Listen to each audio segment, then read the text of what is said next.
We are back for episode 52 of the Quarantine Cast here on Beyond the Brick. I'm Joshua Hanlon, joined by Brian Saviano and Kirk Wilson, and we've got some exciting stuff to build today. Let's check it out.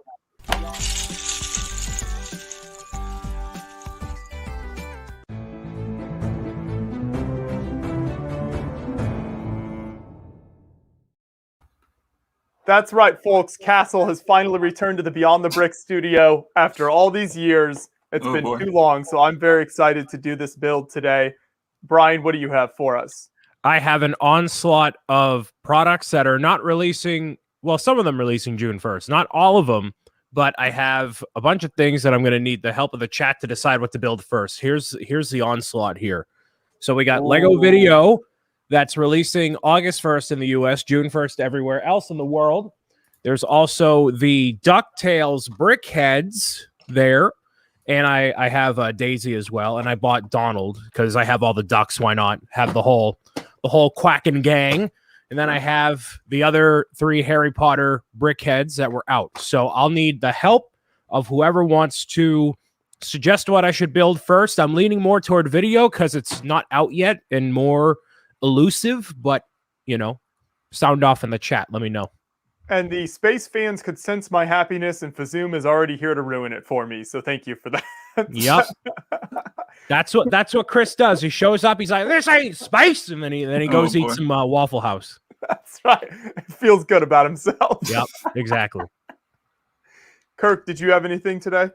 No. Besides that awesome shirt. Just everything that I have is like pretty much already built. Last thing I had to build was Bowser's Castle. So I would like to call upon everyone in the chat to please put some F's in the chat for Lego not sending Beyond the Brick a review copy of the Daily Bugle, and Kirk did not build it. I know. Please some F's in the chat. Kirk wanted it so bad, and I kept telling him I haven't heard anything. It's the amount of times I messaged Joshua because I'm like, hey, I've heard of the set number. Just keep an eye out for it. Please don't mess this up. And then I'm like, oh, so we're not getting it. Great. Well, I mean, I still got to like. I almost freaked out a bit because I saw the email come into my inbox, and I see John or Timmy. He sent the email with like the press kit, and I'm like, oh wait, I'm getting it. Is that the DHL information? No, it was the press kit. But it was still fun to make the video. It was still fun. Everyone should check out Kirk's announcement video at least. Yes, do that. We'll be taking a look at it a little later in the show. There's a lot of stuff to go over. There is. Very exciting. There is a lot of stuff. Before then, we've got Brick and Nick back with us. Ooh. Hi, Nick. Hi, everybody. He got it. Yeah, look at that in the background. He did. I actually, like, if I had known Kirk was not receiving this, I would have gladly forwarded that to you. I don't think that's how that works, though. Yeah, I don't think that's how it works. If it was, that would. I mean, I could have posted the review on my channel, and Kirk could have just been there. True. That's true. If there wasn't like an international travel ban, then that probably would have worked out. Yeah. Well, I could have just had it sent to him from the get-go. Well, there's always next time. Next time they release maybe Avengers Tower next year. If that ever happens, that would be great. What are you gonna do? Yep. Kirk, you can hopefully vicariously live through me as I continue to work. Yes. How are you? How are you? Oh, you got it going there. Nice. Yeah, I started this last night on my channel, and just gonna slowly work on this over the next few weeks, both on here and on my stream. Okay. Yeah, I gotta stop by one of the streams. I haven't been able to catch up with them. Is this Carnage? Oh yeah, and Punisher. We're gonna go over the whole kit and caboodle here because I got a lot of thoughts and but what were you saying, Joshua? Oh well, this is a question relating to the set, so we'll probably go over it. But is this a record number of minifigs in a set? I was trying to think. Yeah, for Marvel for sure, but not necessarily. Not Lego overall. That's okay. Yeah. Because it's quite a few. It is. Is it just the 4 of us? I guess so. Yeah, nobody else is here right now. Oh, all right, cool. Else shows up. Dan overslept. Yeah, no, he didn't. He decided not to wake up at 4:45 to do the show. That's incredible. All right. Oh, but April just popped in. Oh, okay. There's April. Hey, April. It's not 5 in the morning for her. She is known on Twitch now as Queen Laryngitis. Yeah, on true. Oh, Twitch.tv. Oh, that seems like a not less than ideal name, but if you do boy. you. Yeah. It's gotten better, you know. okay. She's got like a Harley Quinn sounding vibe, I think, by this point. Thank you, Brian. I'm sorry It's to a hear that. compliment. Oh boy. So I'll pull up the Daily Bugle. Oh right, yeah, I can pull it up here on Brickset. No, wait, is John there? Is he? John is there. Yep. All right, maybe he can pull it up because he probably has a press kit and I don't. Brickset, yeah, he can do that. Okay, cool. Thank you, John. You are a very valued member of this show, as illustrated by your hand, quite literally your hand in the quarantine cast print. Ladies and gentlemen, there's less than 20 left up on the Etsy store. There's only a few that remain. So if you wanted to get yours back over here, hit the link probably in the description, or I'll toss it in the chat as well to get yours. Because once they're gone, they're gone. It looks fantastic. Yes. Yeah, it does. There's also other stuff I got back there too. That's like, what's this? Oh, What's this say? I don't know. Mm. Well, we'll discuss in a little while. Set with the most minifigures is a Docta set, 36 figures. I don't know what that is. Some old theme that I. What's the minifigure count in Daily Bugle? 25 minifigures, Holly. Containing a variety of civilians and superheroes and supervillains. Daily Bugle is how many?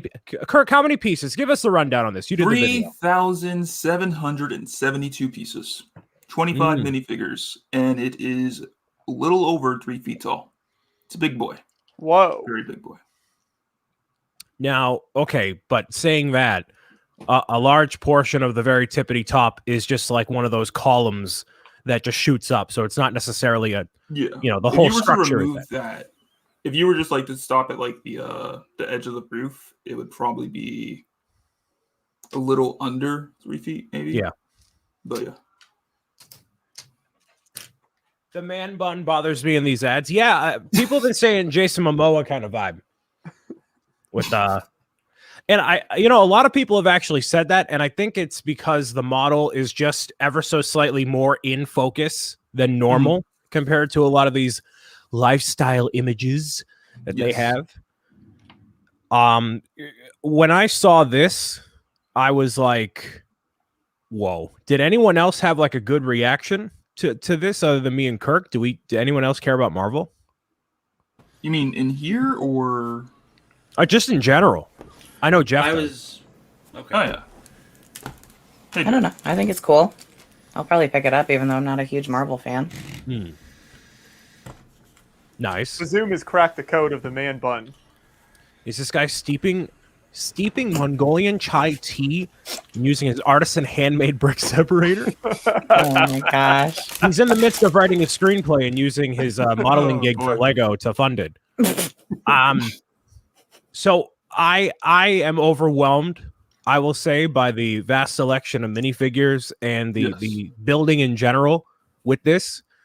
The issue that Marvel has always had is the minifigures are always really solid. The sets, not necessarily anything super crazy to write home about. The Avengers sets have been hit and miss in terms of accuracy to the movies and whatnot.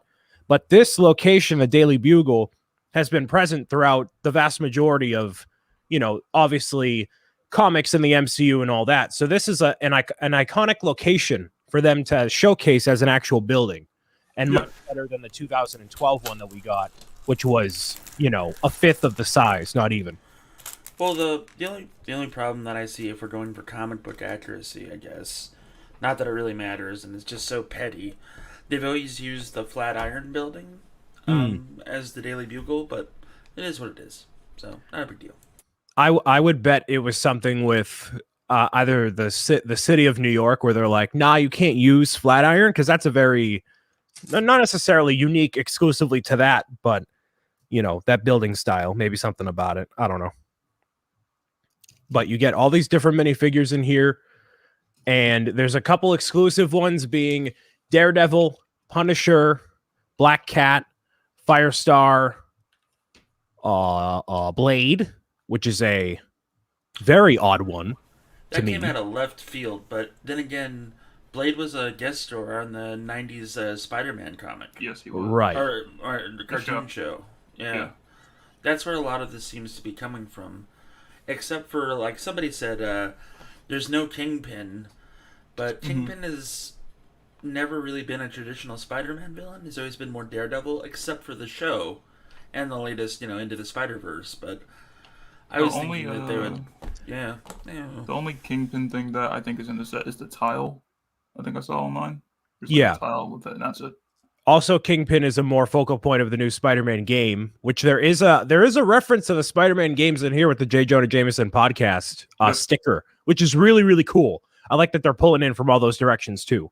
Yeah. So I think when you look at this set, you see 25 minifigures, and I know for me, my reaction was, all right, which of the Sinister Six are missing, A, and what villains are missing in general, too? Obviously, you have Kingpin, who has never been a Marvel minifigure before, and people really want him. He would be a big fig, whatever. There's also, like, there are 6 members of the Sinister Six in here, but there's obviously some missing in general, but there's been a ton of them over the years, like Kraven, Lizard, Scorpion, Rhino, Vulture, all them. They've been out recently, but and you're also missing Classic Electro, which is referenced in the set, but has never come out. So there's still some missing, but I feel like there's going to be some sets coming out that kind of complement this to keep it all contained, and then you'll get one of every iconic, well, as close as you can get, villain or otherwise. It's Have they never done an Electro in any way, shape, or form? Yes. They made an Electro, but not of that style. Amazing Spider-Man sets came out with an Electro polybag as well as an enemy in one of the sets. So. Which I think I actually have. Yeah, the polybag was based off of the Amazing Spider-Man movie. Okay, yeah, I thought I was remembering a polybag. So just yeah. That's all well and good, but Fazoom has some feelings he really needs to work out in the chat here. This is the second comment since we started. Oh, yeah. Him having a crush on Firestar. Hey, everybody had a crush on Firestar back in the day, all right? Yeah. Notable, I guess people are saying Iceman is missing. I'm not familiar, but... The only reason they're saying that is... Jeff could probably end up correcting me on this, but it's because of the show, Spider-Man and His Amazing Friends, that came out in the 80s that had Firestar, Spider-Man, and Iceman all in the show. Yeah, to add on to that, it's because of crazy Fox Disney stuff still going on, and like Spider-Man is typically a Sony property even though it's under the Disney wing, and it's really complicated, so they couldn't get Iceman. I'm pretty sure we would have gotten Iceman instead of, say, the Punisher, who's out to murder villains as opposed to take them to justice. Also, we can discuss this later, but Lego just revealed something on Instagram like 8 minutes ago, apparently. That is it something? Is it something? Is it Super Mario, Kirk? No, it's Infinity Saga related.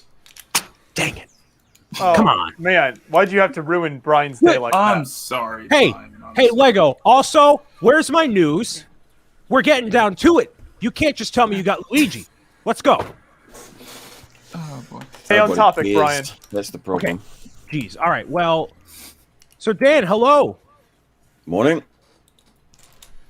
Kirk, they already revealed the gauntlet. Well, I mean, I don't think they actually posted that themselves, did they? Well, Brickset had it up for. Yeah, it wasn't official. Yeah, that's what I mean. Like the official. All right. Dan has the Bugle as illustrated by his background. Ooh. How you liking it?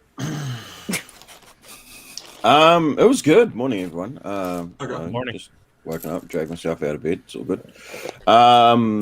I really enjoyed it, actually. It got better as it went on.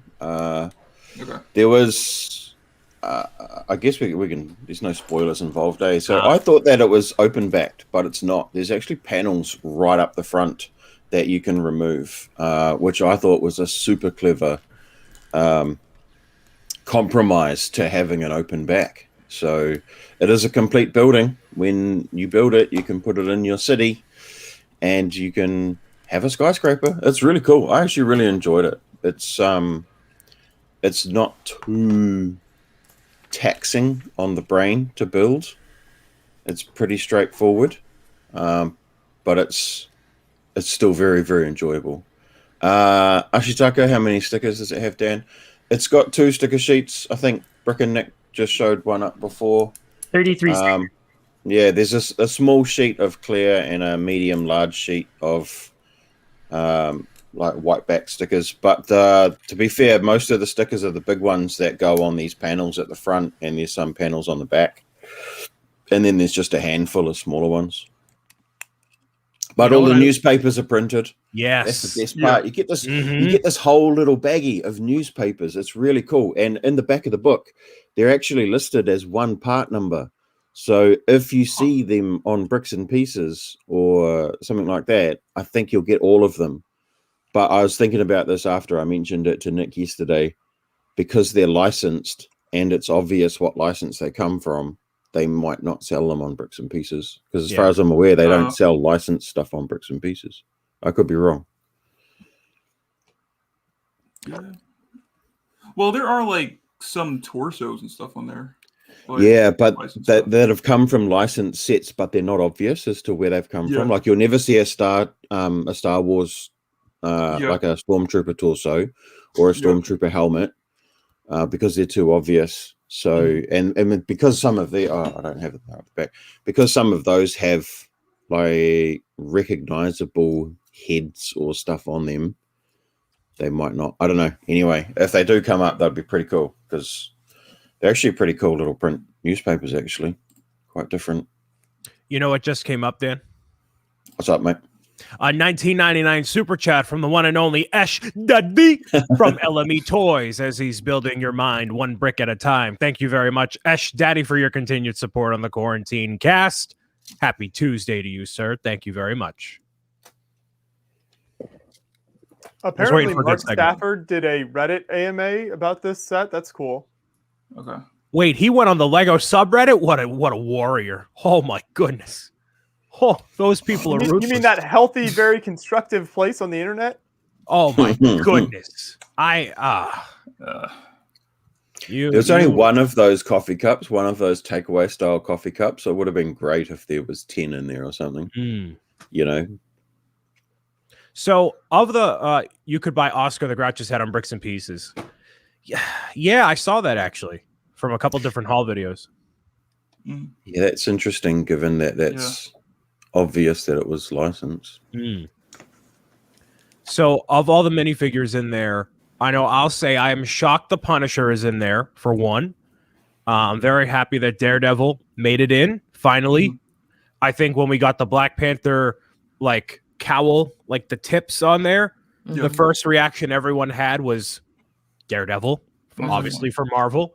And it took 5 years for them to do it, which seems kind of a long time, but they finally did it. So, because I remember playing like the first Marvel Superheroes game and like seeing that character in there. I'm like, I would love to have this as a minifigure, and then you know you have to wait ages, but at least it finally happened. So that's always good.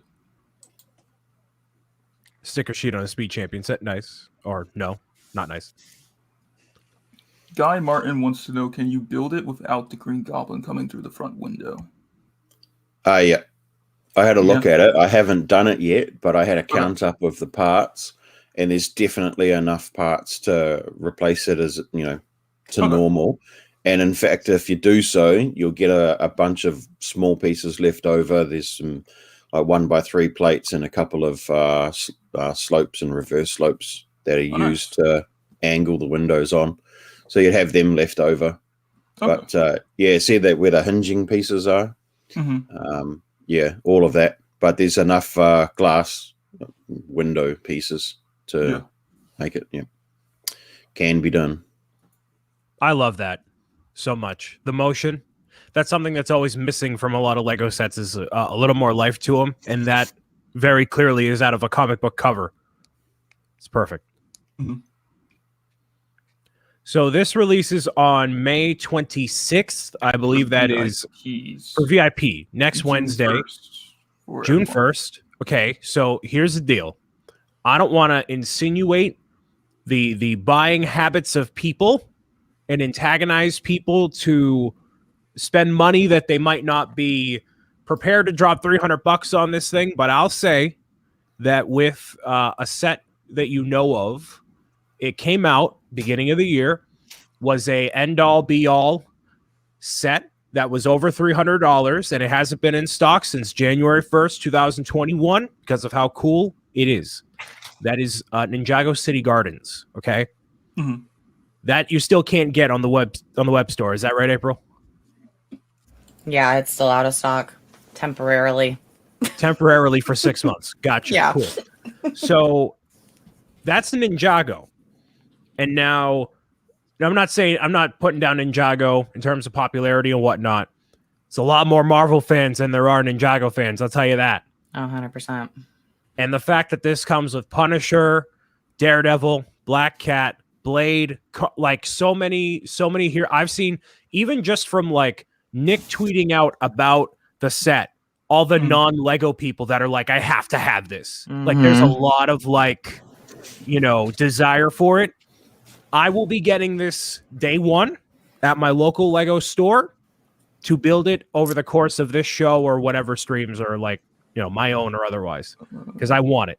And I think it's going to be sold out from the moment it comes out, not June 1st, the moment it comes out until 2022. That's just me based on 6 months, which is kind of weird to say because that's like next year. We're almost halfway through the year, ladies and gentlemen. So we're getting there. Serious Sam, Doom is not in here. That's the original Daily Bugle set you're thinking of. There's still some serious, characters missing, but there's a lot in here. And if you never got a single Marvel set before and you got this one, you're got a really good start on like a solid collection, Exactly. Yeah. I'd hope that Lego would have learned from last year about the demand. You're saying those words. They're coming out of your mouth, and you're like, "This is garbage." Nope, it's not true. You know that they struggled last year, and they know that they struggled last year. Of course, yeah. The problem is, okay, so in their defense, the problem with this is I think that this set has been in development and production quite a long time ago, and it's been sitting in the box waiting for release. And I'm going to tell you why I think that. In this set, there are numerous occasions where they use a 1x3 and a 1x2 plate together side by side to bridge gaps where they could have used a 1x5. Now, we all know that a 1x5 brick plate has just been released in Vidiyo, which is a lot newer. Yeah. And I genuinely believe that if the designers had the option to use 1x5s in this set to bridge those gaps on those panels, they would have. They would have hardcore gone for it. Because when they develop new parts in Lego, according to the designer that I've spoken to, there you go, if they have multiple departments that are willing to use their budget, so to speak, to develop the new parts, it makes these new parts easier to get. So I believe that this one's probably been sitting around pre the 1x5 development. That's just my theory. Just my theory. Hunter's asking what the copyright date is on the manual. That'll be able to tell you. Oh, good point. Okay. It won't tell you the month, though. Let's have a look at that then. What does it say? It's 2021. All right. Well, my theory is just. Who knows? I don't think that completely misses your theory. But... I mean, yeah, it could have been sitting in the box since January. It could have been. But all Lego sets, right? All the stuff coming out this fall that we don't know about, it's already done. It's already sitting in a warehouse. It's just a matter of when it gets released. It's all ready to go. Yeah, for sure. I would go as far to say is like maybe even the modular for next year is done or close to being done. Yeah, it'll be done. It'll be sitting in a box.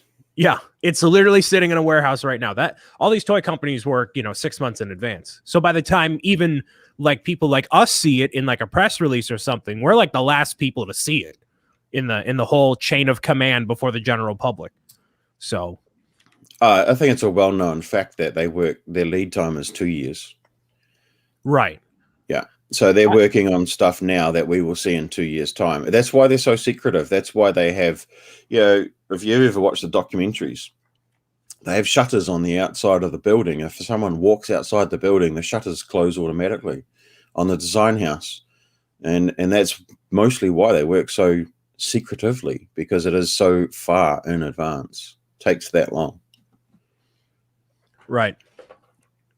So it comes out on Wednesday. I recommend, if you obviously are interested and you have the means to get it and hold on to it for what, because I think it's just going to sell out super quickly and you won't be able to get your hands on it, but that's just me. So I hope so. I hope it's available in massive quantity, but we'll see. I will throw it. I think I'm actually missing a piece. Uh-oh. One of the like rails. There was supposed to be 17 in the first, in like this set of bags for this step. I've checked the bags multiple times. I've looked on the floor. It's a pretty big beast. I think I would notice if I had dropped it. I've looked under the instructions.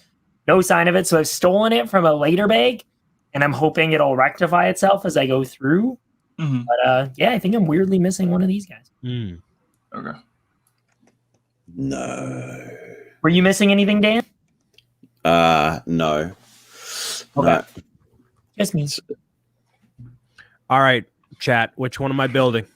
Take a pick. I got to start building something before y'all get mad. Like, this isn't a Brian, you have to do the candy castle. It's got the blue gummy bear in it. Yeah. Yeah. The car's not that great anyways. Fair enough. Well, April, so you've built all of them. I don't think you built all of them yet, Dan, right? No, I did that castle last night and the boat. Well, April, tell us what you think about the theme starring the llama. Let us know what your thoughts are. I'm pretty happy with the sets overall. Okay, hang on. If we're talking video. Oh god, I know everybody leaves now. Whatever. No, he's got the hat. Dan. Yes. I was gonna say, where's the hat? That's an exclusive hat right there, man. That is quite something. That's how he goes out to the clubs. Lord. That's how I'll go out to the clubs. Yeah, the sets are pretty good though. The boombox is really good, actually. I think that's my favorite out of all of them.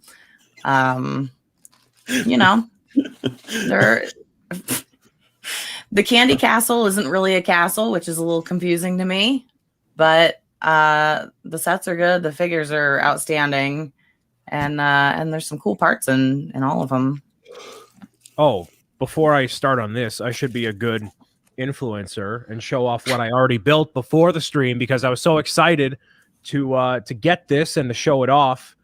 I had to build the one I was oogling over, the whatever this is called, with the Kraken and the black shark and the mermaid with the violin. Yeah, look at this. That one's really good. Cool. Now, you two both built this last night on your streams. Yeah, I did. And Dan was in a tizzy because it doesn't look like an actual pirate ship, or you can't make it into a ship. But it looks pretty good. Oh, that was after bag one, mate. Give it a rest. Jeez.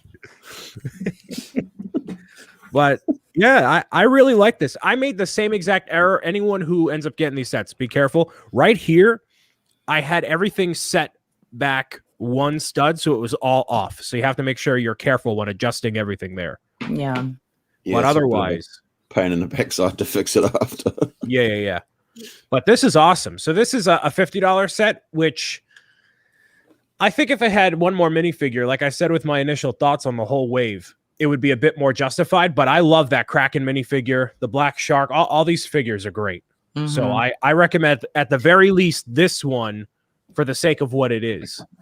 For those who were curious also, this is jelly. This is a jelly part right here. I don't know. What is the official name for like this material? I don't know. Yeah. I don't know. Y'all talk to Lego people all the time. You got to ask them because here Brian Saviano is just calling it jelly. This is clearly not silicone. I don't know. Whatever this is, but it's chewy. Not that I recommend you eat it, but it is chewy. Yeah, it's more rubbery than Yeah. It's like soft rubber. Yeah. So What I about that shark head build on that though? At the top there. Yep. Yeah. How That's cool really is good. that? That is so good. Oh wow, yeah, I didn't even recognize that. Like, see that the first time. Mm. That's awesome. And so the top rotates up here. This is more for app Oh, implementation. like a punk right? skull in the back. Yeah. So this flips around, that flips around. Things open in the back. There's a lot of movement going on here. So you can like rotate the, dancers around, whatever. But yeah, it's really, really cool. Now, when you have the actual app up, you can't use that necessarily as a stage out the gate. Correct me if I'm wrong, April.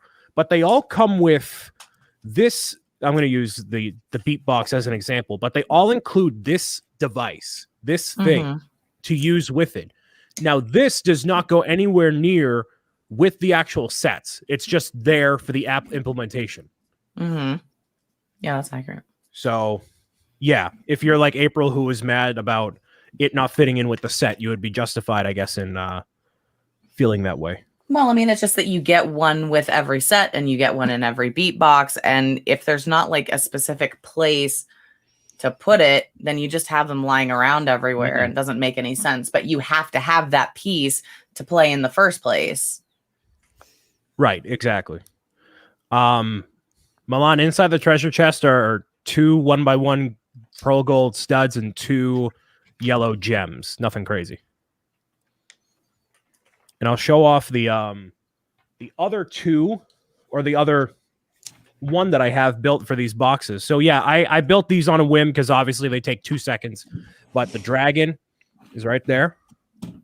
The dragon's so good. Dragon is awesome, heavy metal. Now, which other characters go with this? The dragon goes with the metal figures. So that's the werewolf drummer, the banshee. Oh, okay. It'll be the zombie kid when the CMFs come out. Right. And then I also built the second one from this line, which is the fairy, which is very cool. That fig is just gorgeous. I love that one. That violin is always such a cool piece. The translucent wings are awesome. Full size translucent wings. They like I said in a recent video I did for Beyond the Brick, I'm like, they got to come back with like an elves or like something sort of line using parts like this. This is great. So yeah, there you go. I built that so far. I have other things still on deck to go. I'm going to start on the Candy Castle and I'll let y'all know how that one goes. I think you're going to like that gummy bear. It's a dope fig. I think so too. It is in bag, 3? Oh, yeah, it's towards the end. Keep all the good stuff to the very end there. If it doesn't take long to get to bag 3, you'll be fine. Yeah, right. Brian, can you show off the Pikachu? I can if you want me to. Is that something that I want to dive into? There's still more Lego news, but go for it. All right, I'll go for it. Thank you, Joshua. So, in a recent, I was going to say, a recent multi-million-dollar deal between Beyond the Brick and a little site called Bricker Builds, who make custom-created models, statues, sculptures, whatever you want to call them, and have the instructions available on their website.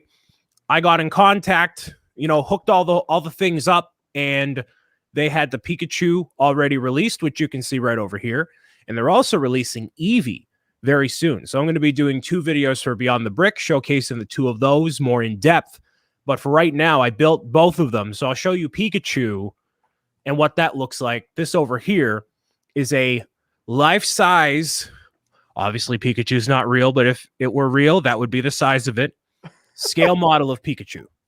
So I'll show you in proportion to my body what it looks like.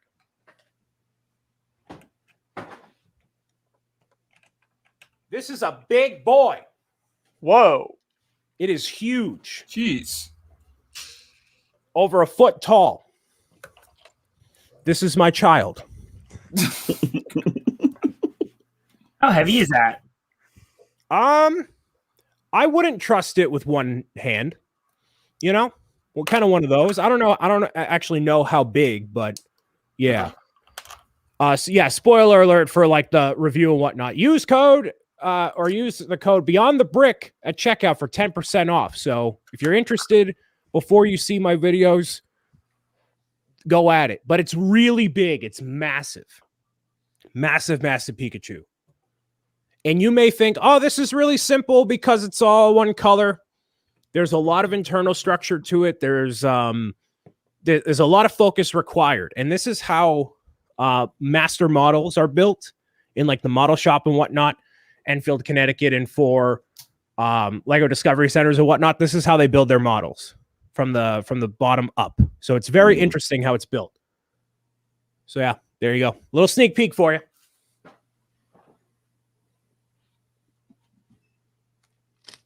You can just see how big it is back. Yeah. Glad you finally got your hands on that, Brian. I know how much you wanted it.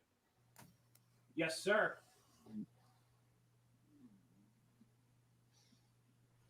It has currently taken the place of my PlayStation 5 for now. It is just as big as it. So they nailed the pose for sure. Yeah, and they also nailed the pose on the Eevee back here as well, which I'll show off at a later time. But it is not glued. No glue on this. I apparently gave Drifting Samurai a lot of anxiety with that. Sorry, but I know handling it. I know the parts to hold it at. But basically, yeah, if you hold it like a child, you're fine. Yeah.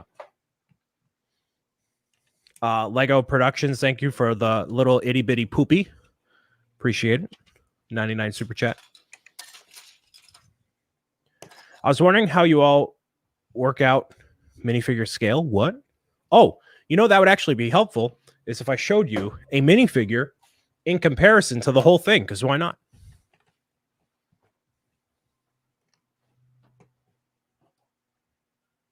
So that kind of gives you an idea.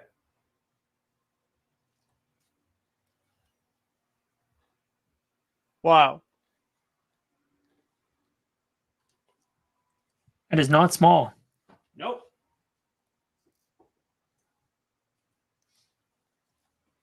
Not at all. So when are you gonna have them do the penguin? Okay, so I already have a grandmaster plan for asserting my influence in the Bricker Builds portfolio. Okay. Now, I think it would make a lot of sense considering the remaster for Generation 4, the game was where Piplup originated, are coming out in November.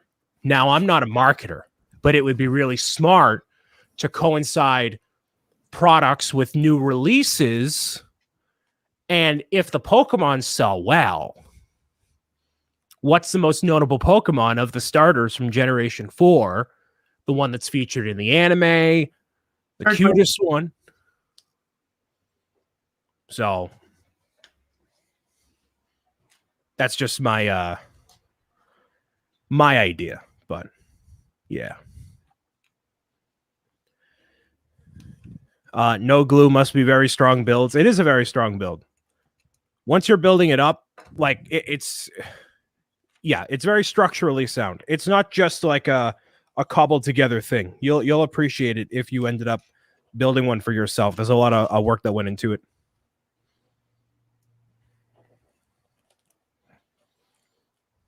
Kevin Hinkle was trying to send out some Patreon stickers to us the other day. Oh, yeah? He's like wondering if he had sent us some stuff, and it was Zelda stuff and Pokemon. And for the Pokemon, it's like 5 different characters, and he put their names, and then he described what each one of them looked like, since he assumed we wouldn't know. And then for Pokemon, he was like, if you can't identify Pikachu, I don't know where to go from here. So he didn't even try. Oh, man. Speaking of Kevin Hinkle, he released some Just Jeff merchandise for our show, Tons of Fun. These are now stickers, so pretty cool. That's Ooh, very nice. Yep.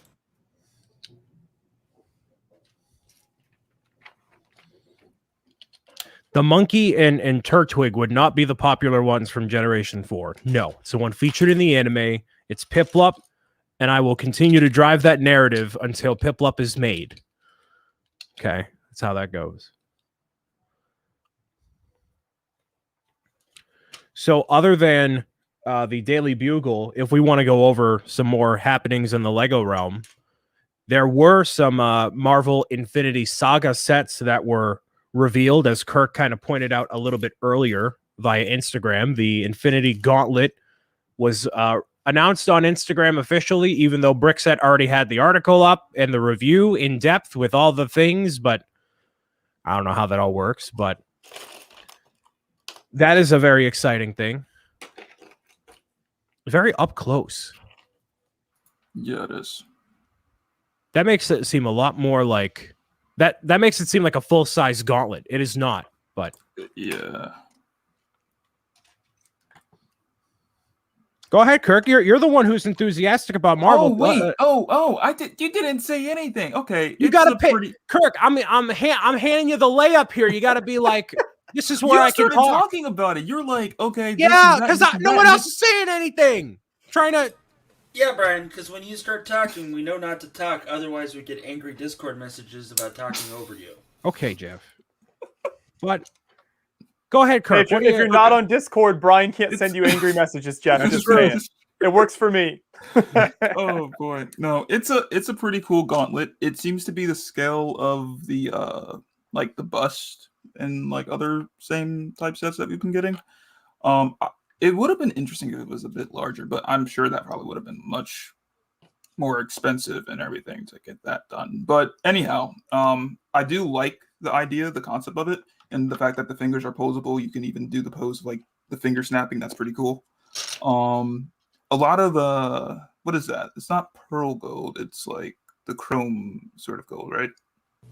Drum lacquered gold. Yeah. Sorry, April was just about to say it. Okay. Cut her off. Cut her off.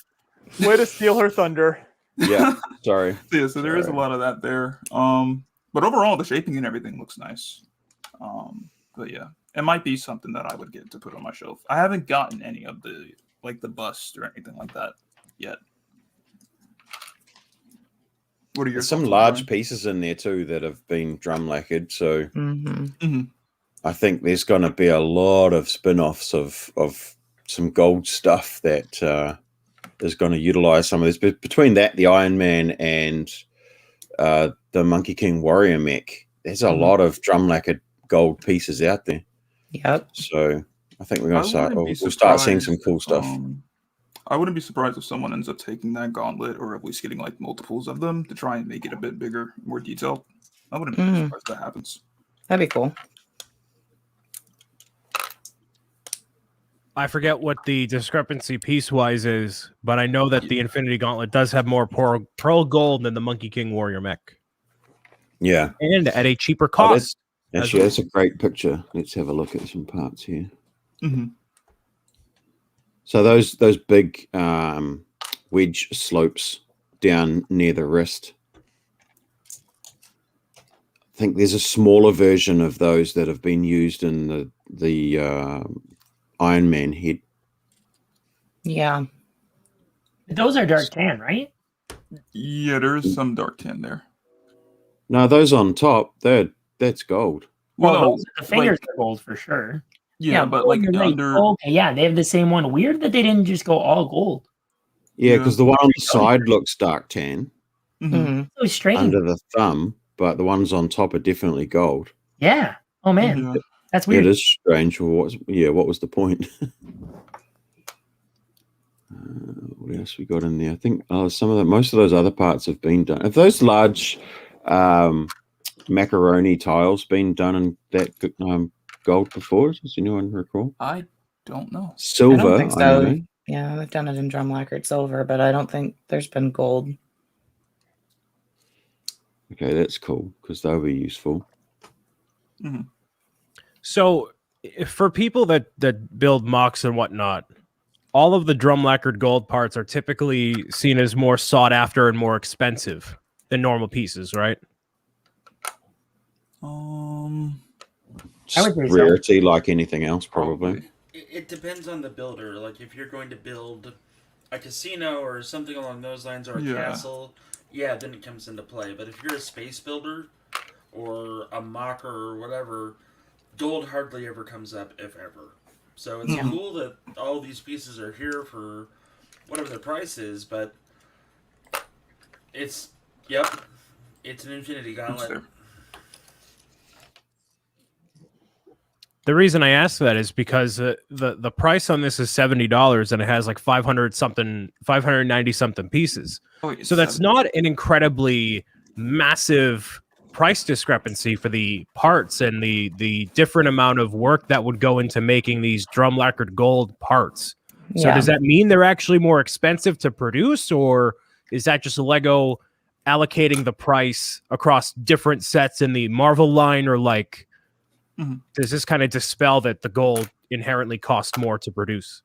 Well, I mean, for the longest time, Lego had this on bricks and pieces, and it was like 5 cents a gold shield, right? So, you could order 100 of those and spend $50 or whatever. But this is cool. You get a lot of neat pieces with it in gold, even. So there you go. Yeah. Well, I mean, it does cost them more to produce. When I talked to Milan about doing the Hubble, like he said that a large portion of that budget or whatever went towards the drum lacquered silver pieces. So I wonder whether they do it in-house or whether they have to contract it out. Obviously, they produce the pieces, but then who does the lacquering? Does that go out or internal? Don't know. Yeah, I guess it would depend on what the process is for doing it, and they probably couldn't say maybe publicly, but I would love to know what the process would be for something like that, That view is really weird. Yeah. And I'm not You know why? keen. It's because that's not a snap. That is like point. Yeah, that's like a this. This is the pose right here is that. Yeah. Where a snap is like this. But you're also not going to display it like that, I'm sure. No. Yeah, No, probably not. I'm sure everyone who gets that and is over the age of 12 will find many different things to pose with those fingers. Oh boy. Actually, yeah, I think you're right, Jeff. You know that's going to happen. I mean, yeah, even Fazoom's kid did it when he got the Legends version of it, so there you go. And Fazoom's is a priest, so what's that tell you? But realistically, is it just going to be the 12-year-olds or is it going to be the 40-something? It's going to be us, too, because, I mean, there's a lot of things you can do with it. You can throw up the horns with that thing. You can give them a friendly hello with one finger or a thumb. Add them both together, You can pretend you're reeling in something on that gauntlet and, get the mechanical one. And, it's going to be great. You can also... Jeff, we haven't had you show off. So the embargo finally passed for the Speed Champion sets that Jeff has been sitting on. So what all do you have there? So it came with, I can't remember the name of one of the cars. It was like the Cronenberg Jeska. I'm pretty sure it's not Cronenberg. And I was like, man, these have some really cool pieces. And then when I was building something, I started picking the pieces off. So we're not displaying that one. But we will display every other car. So, this is the Toyota Supra. This was the car that I was like, why would I ever want to build this?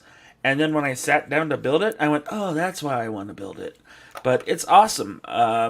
They solved the problem of, like, these windshields not fitting over the two-seater. Like, there's always, like, a big gap on the Ferrari, for instance. There's a gap. But this is smooth as ice like this. The only problem is when you put the hair on them.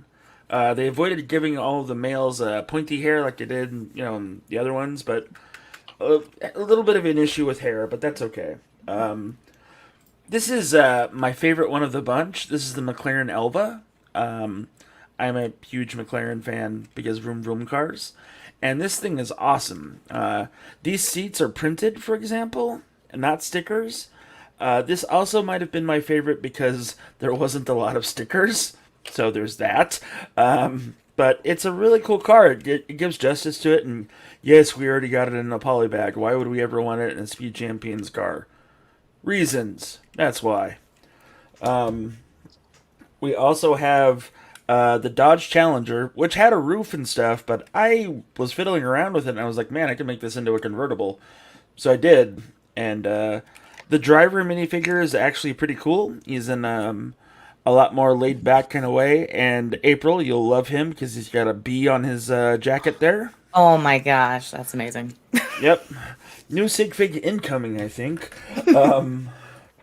This is the 68 Stingray, which was a lot of fun to build. A lot of good memories with this car and my dad back in the day.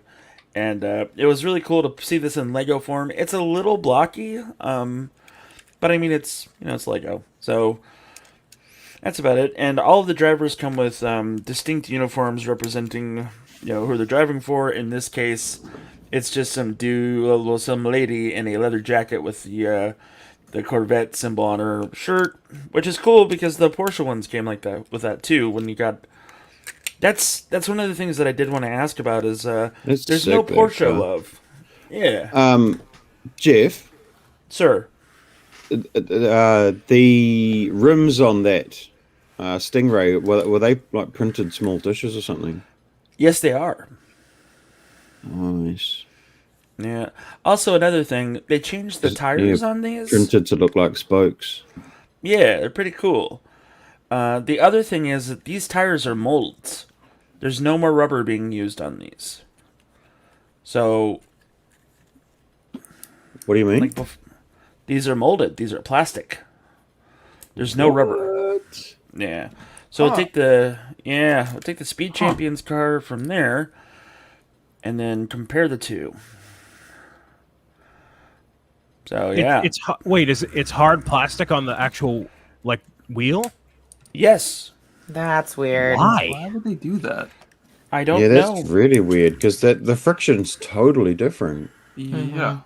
The biggest problem that I've run into is, you know how the other Speed Champions had different, rim coverings and things like that, different hubcaps? Mm-hmm. It's not the same size as those. So you have to use the new rims that come out with these in order to put the rims on, and you can't exchange it for the other ones. Oh.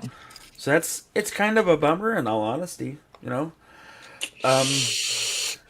Yeah. So this had 3,000 stickers to apply. I did not put them on. I'll show you the minifigure, though. Next time, please apply every sticker. No. But it's cool, It's representative of the race team and, all that fun stuff that's going on. And I've got the last one that I'm debating giving April in Texas at Brick Rodeo. Because I think that she'll either love it or be like, wow, this guy's a simp. What a jerk. So, oh my God.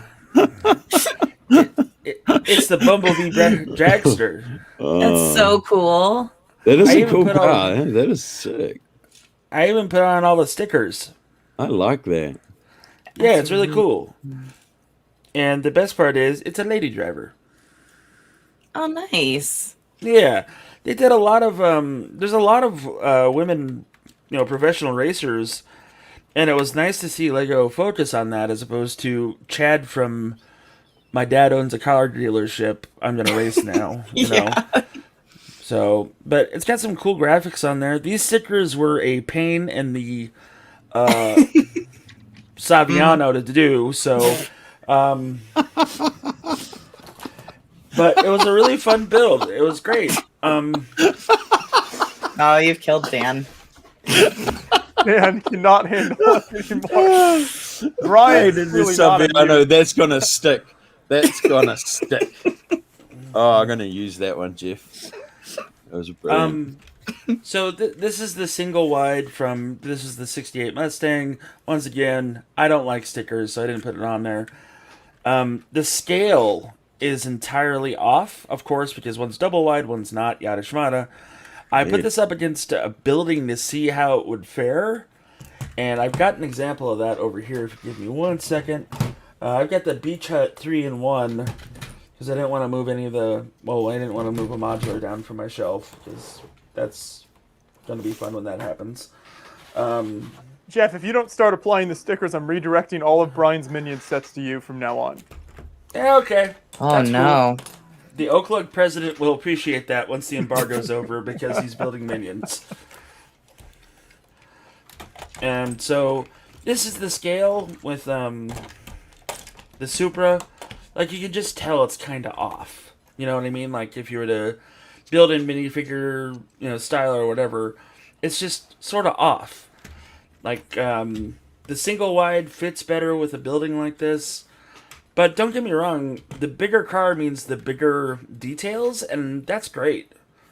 I am a little disappointed in the line in the sense of we only got one real rally car this time around, as opposed to the last few lines where we had several. And this is a Bronco 4x4 that we got, and that's what I'll be building after the Ford Heritage car. But all in all, it's not bad. I really hate stickers, but it was fun to build these cars, and being a bit of a gearhead, it was equally rewarding just to sit through and do it all. And it let me flex the building car muscle, and and the result of building Speed Champions 3 days in a row was the Batmobile Speed Champion. So there you go. But it was fun. Does that dragster come on its own, or does that come with another car, or what's the setup there? It comes with the Dodge Challenger. Nice. I think I might have to pick that one up, and that Corvette Stingray. I love Stingrays. The Stingray will come with the C8R, which is the Chevy Racer. Yeah, I'd flag that. I'd build the Stingray though. Yeah. This comes with a top. It had a hard top. But it just didn't fit for me. It didn't work for me. And I know that's pretentious or whatever, but I liked the idea of this being a convertible as opposed to, a hard top. So did you convert it? I did convert the convertible. Nice. Yeah. The Hunter Hill, that is a full building, but I guess if you want to call it half a building, that's on you. But really, compared to a modular or in a city, and especially with the new road plates, it's a little tight. Even on the old road plates, it's a little tight putting a car down the aisle there. So yeah, there it is. Speed Champions, check it out. They're fun builds. Enjoy your sticker time. Which one was your favorite? My favorite was the McLaren. I have every McLaren that Lego's put out, except for the really big one, big models or whatever.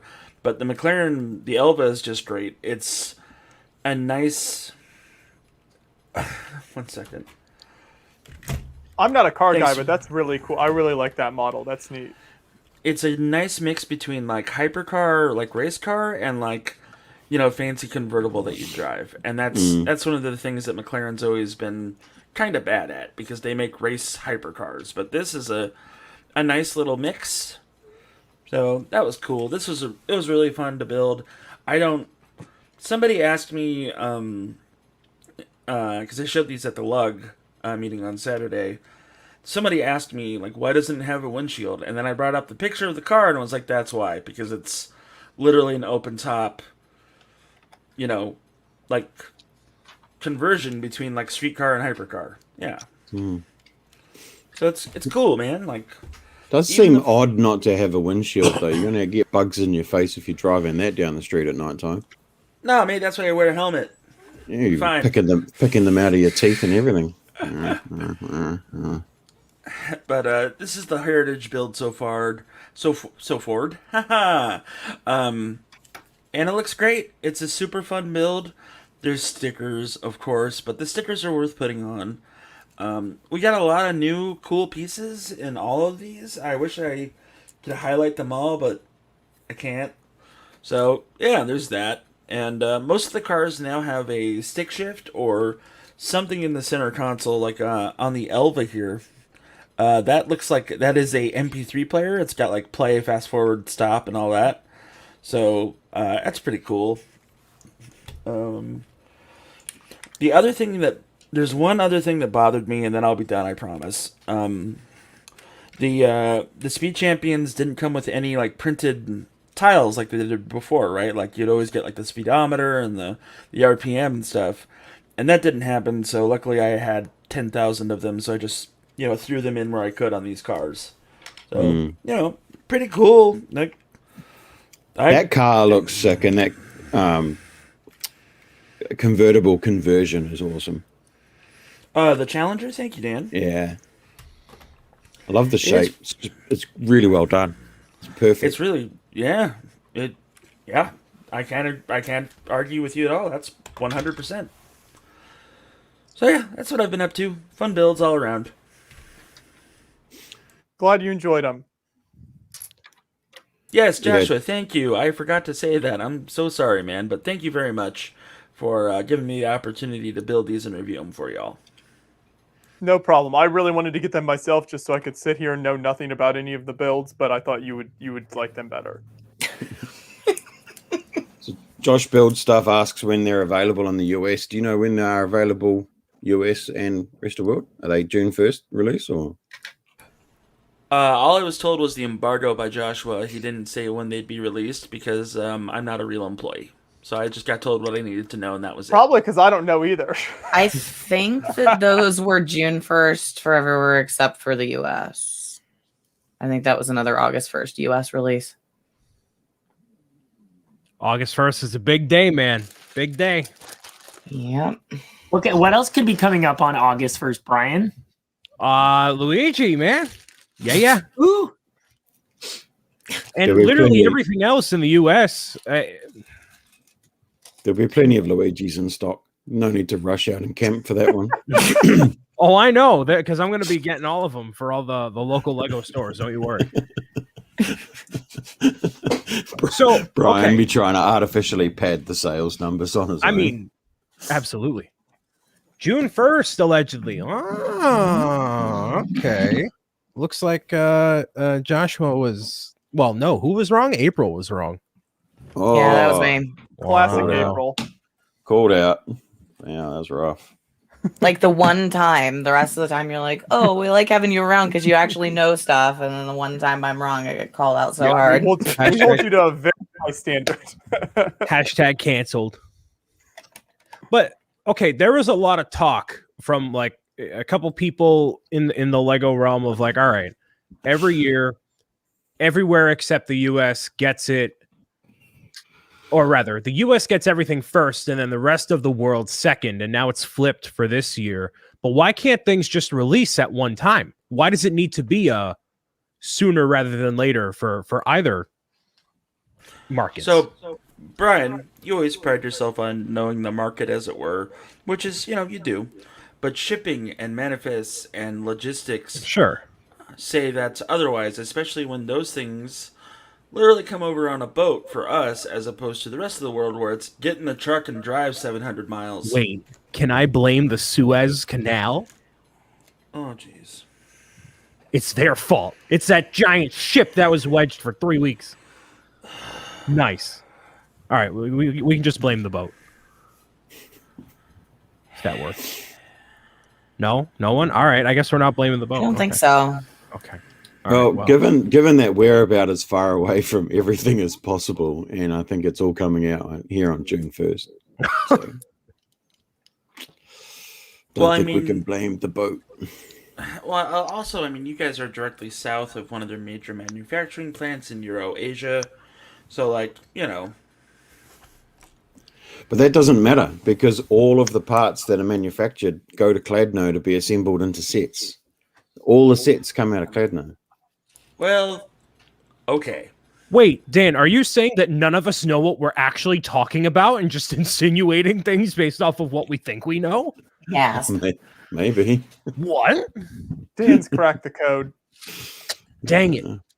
He's cracked the code on this entire show and everything I've based my personality off of. SMH. Did you just say SMH out Yes, loud? I did. What's wrong with that? I say LOL out loud. Nothing. That's It's what I thought. It's because we are young and spry, Nick. Just like Flynn, who just showed up. Hey, Flynn. Oh yes, hello, Hi, Young Glenn. Spry. That is definitely me jogging to the post office today, arms full of packages. Nice. How's everybody doing? Good, but fantastic. apparently we don't know anything. Good. Oh, please bring the knowledge. Oh, wait, what are we knowledging about today? Everything. Releases, why we don't get stuff until August. Got it. Well, I can see it's going to be one of these kinds of casts. It always is. So, did you guys plan that 3 red shirts thing going on there? No. No idea. I just had Kirk the showed up and was thunder- really embarrassed. Do you want to die first on Star Trek? Like, what's going on with the red shirts, guys? Just saying. If we all go to another planet, y'all are gone first. So, Shout out to Kevin Hinkle's sweet design on Brian's shirt there. Yeah, no longer available anywhere, but it's there. So it's based off a Lego Western. Pretty cool. very nice. Hang on, I just want to ask Nick: do you get lumped into the August 1st releases in North America, or is Canada separate from the US? No, we're the same. Oh, Yeah, everything's delayed here. You guys Oh boy. are like Mm. at the border again. Oh yes, that's right. The delayed releases. That's just a bummer. But it looks like we'll still be getting plenty of other cool stuff, right? I mean, yeah. Agreed. Yeah. A couple things coming out in June. Okay. Oh my goodness, y'all are little sad puppies today. Everybody's just all downtrodden, looking down at the tables with sad eyes. Hey, I'm building I'm just- Lego Video. Yeah, we're building. I'm just okay? intensely Very focused good. on this beautiful bridge mechanism here in front of the castle. Very good. Ooh, Yeah, I that's like pretty it. cool. Very nice. Exciting. So Flynn, Nick's modded that taxi too. I actually modified it because I'm not putting Oh, nice. stickers. I wasn't liking how plain the side of the taxi was. I think there's a little more that could be done. The stripe could be run a little bit longer. Yeah. I wanted to quickly integrate something that made this look a tiny bit more like a taxi. So I just replaced 1x4 bricks. The stickers are supposed to go on with some tiny little bricks just to Ooh, I like that. Nice. make it recognizable as a taxi without all the stickers on it. It Very is a nice cool. taxi, like really, really clean build. Mm-hmm. So Flynn, you don't necessarily care about the Daily Bugle as much of a Marvel fan as you are. Oh, I don't know. Not care about it is really the word. Well, you're not like over the moon, like, oh, day one, I gotta pick this up. No, it's not. But I gotta say that I highly appreciate it as a piece of Lego art. Like it is, it's up there in that category for me of like of art, of like just pure like architectural Lego comic book art, and I love it for that. And I also, in any set where they put in tons of Easter egg type stuff, I really appreciate that as well, even if I'm not necessarily completely into the theme or the subject matter. I still can appreciate it from an art standpoint, and it's gorgeous. Like it's really stunning. And I was really excited about the 25 minifigures. Like that was probably the part I was more excited about than any of it. But they look really cool, and yeah, I think it's going to be a fun set. I know a lot of people will really enjoy it. And not only do I wouldn't have anywhere to put it. It's like some of those like UCS ships. They'd move in and they would just hang out on your couch and wouldn't pay rent, and they're just taking up room. And so, yeah, you gotta Are you you gotta talking draw about? the line somewhere. Wait a minute. Are you talking about Dave, your former roommate, or a Lego set? I'm talking about the Daily Bugle. Taking Oh, up okay. room. There. Okay. Yep. Speaking of taking up room, I noticed, with Dan having it in the background, it replaced Ninjago City Gardens. So that begs the question there, Dan. Where did Ninjago City Gardens go? Wow. I'm kind of scared. I feel like Dan just picked it up. He and threw dropped it or down. something. Yeah, like he did with the others. No, it's right there. You just can't quite Oh. see it. It's literally right there. But it'll get dismantled, bagged, put away. Oh, okay. Wow. Yeah, because I don't have room. Like literally, the room I have here is what I have. So Mhm. Oh, wait, are you like choosing to keep the Daily Bugle over in Jago City? next round of whatever comes next will replace Daily Bugle, Okay. mate. Okay, so it's just Oh, Whatever massive 3-foot tall Lego set dawns me in New Zealand, I shall replace the Daily Yeah. Bugle. Well, I've got 2 shelves that fit in this space, so I Right. can have different things. But this is the shelf that was designed specifically for showcasing stuff that comes from Lego. Thank you for sending it. I appreciate it very much. And yeah, so that's Very nice. its, Well, that's its job. So when the massive Yeah, Peach's pride of castle place. comes out, Oh, that'll never ever adorn No, my shelf. that's going to take up more of a footprint than just the narrowness of the Daily Bugle. You're going to need it's going to go right in that middle shelf where the Ecto 1 is right there. Cover up that big fat Lego logo. It's going to be great. Yeah. No, Peach's castle will go on my seat right under my butt. Oh no. and Dan gets removed from any chance of any Lego Mario stuff in the future. I got left out of I got left out of this round after being in the first 2, so clearly I did something wrong. Dan, don't make me continually regret including your email address on the invite list every week. Oh man. Oh my goodness. He already regrets mine enough. Let's not have more people fall victim here. I'm almost done with this not quite candy castle. It's like a candy, almost like a candy cabaret or something. Not quite a castle I or something. love it, and I want to go there. Wherever the candy cabaret is, I will be in the front row. 100%. Brian, Yes. have you gotten to the bear yet? Yes, I'm on bag number 3. I was just waiting to do the grand reveal once it's all together. I gotcha. Like a true, professional here. This guy has like a Mickey Mouse kind of vibe with the ears. I know it's definitely not Mickey Mouse. Oh, he's cross-eyed. Oh, he had a bad time at the candy cabaret. Too much sugar. Right, that's it. Right. There we go. Lord. All right. So this goes on to here, and that's that. All right, so you get what, 2? You only get 2 minifigures of this, April? Yeah, and this one in the car because they're the cheapest sets. Yeah, but they're 20, 30? 30, $29.99. And then you get 3 minifigures with the $50 set. And 4 with the $100 set. There's the not quite candy castle. Oh, it's so cute. It is very cute. So these move on the top here. Now this is all like app integration type stuff. Yeah. Right here. Oh, So, right, like hidden side, right? Yep. Yeah. Yep. All around like that, and then the back dressing room sort of deal. That is awesome. Chocolate fountain is really cool. Notable pieces for the front here is a chocolate fountain on the bottom, which could be like cake icing or whatever. That is especially very cool.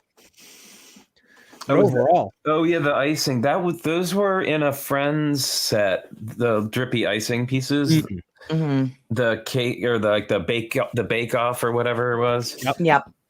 Really amazing, and it comes in that light aqua as well. Right, exactly. And it switches around like that. That's so fun. Oh wow. Well, I mean, even just aside from the app integration, I love the ability to change the way it looks, and that's just fun. Very cool. For sure. Very vibrant. Go ahead.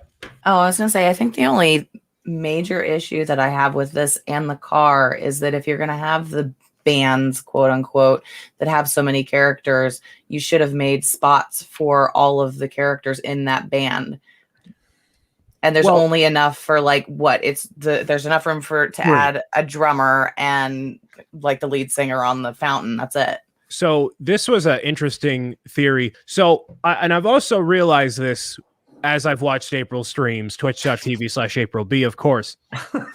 As I am to Lego Mario, she is to Lego Vidiyo. She screams into the sky, proclaiming her love of Lego Vidiyo and how amazing the theme is. Not many people giving it as much appreciation as they should, but she's screaming from the high heavens, just like I do for Mario.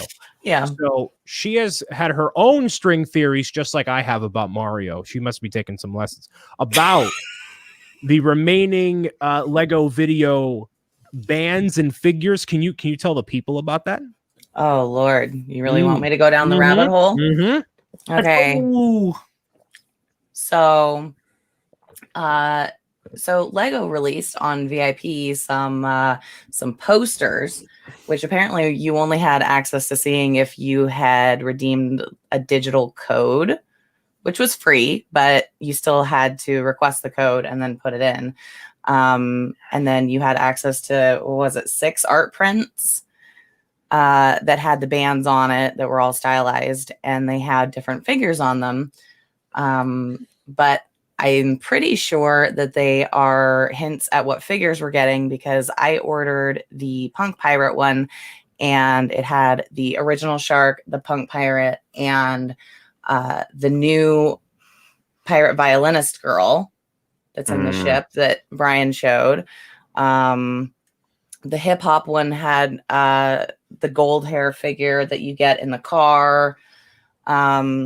I think there was one other one that had the Tropicon one with Llama had the blue leopard girl that is in this second wave. So if you go back and look at those, you might get a little sneak peek of what we may see in the future.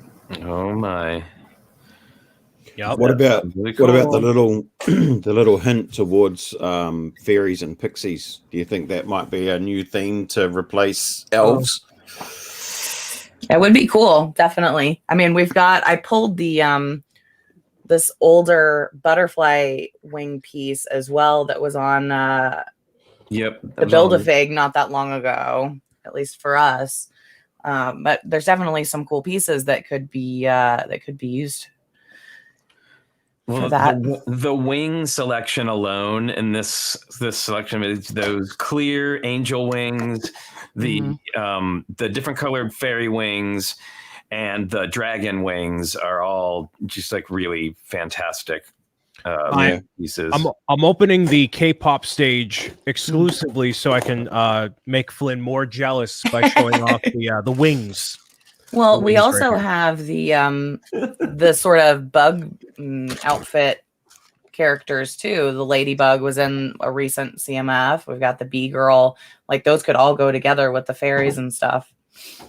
Well, they've done of course, the small Tinkerbell style wings in the past. But man, they were really, my big hope for a follow-up after elves was that they would do mermaids and have a total crazy, especially and then they came out with those Friends Ocean sets, so they already have a lot of pieces that could be little underwater castles would be really fun sets. Yeah, well, and we have new mermaid tails. Yep. Well, and then now there's the Ninjago Ocean or whatever that I saw that looked really amazing as well. There's some really cool underwatery stuff. So yeah. In bag 1, you get 2 of these minifigures. Yeah. For the K-pop stage. Interesting. All right, cool. I can't remember. Do you get the sus bunny in the first bag? You do indeed get the sus bunny. The sus bunny what is this? What's this the kids are talking about? Brian knows what I'm talking about. This bunny that I'm going to show you in just a hot second, you would not trust out at the clubs with you. Oh, he's just got this demeanor about him right here. This guy. Yeah, there he he is. looks a little hey. Got his little eyebrow up. Yeah, Oh, the eyebrow is what does it. Yeah, it is. Well, And it's the hair too. It's like, oh, I did this in the mirror for like 15 minutes. I gotta look perfect for the ladies, and I'm gonna like. It's just not good. You know what's weird though is in the first wave there was another bunny just like that, but it was white and has the exact same hair piece, and she doesn't look as sus as that one. Not at all. I mean, to be fair, rabbits are known for doing something like rabbits, so he's got to look right for the lady rabbits. Lines of sugar, right? Exactly. That's it. Just at the Candy Castle, of course. Yeah, that's what I was saying. Oh wait, hold on, Flynn. These wings, oh, they're angelic. Oh, They're so man. good. They are. Brian, You get more aggravated by a second. They are like they're not clear. They're like a. they're like opalescent. Oh, Yeah. And they got this like. They got like a purple sheen to the. Oh, Flynn. Brian, what did you do with that tail? They're like opalescent. Yeah, right. You put the tail up the wrong way. Oh, I did. Uh-oh. Hey, All right, so hold on. All right, listen. he can have the tail up if he wants it up. Exactly. It's a personal choice.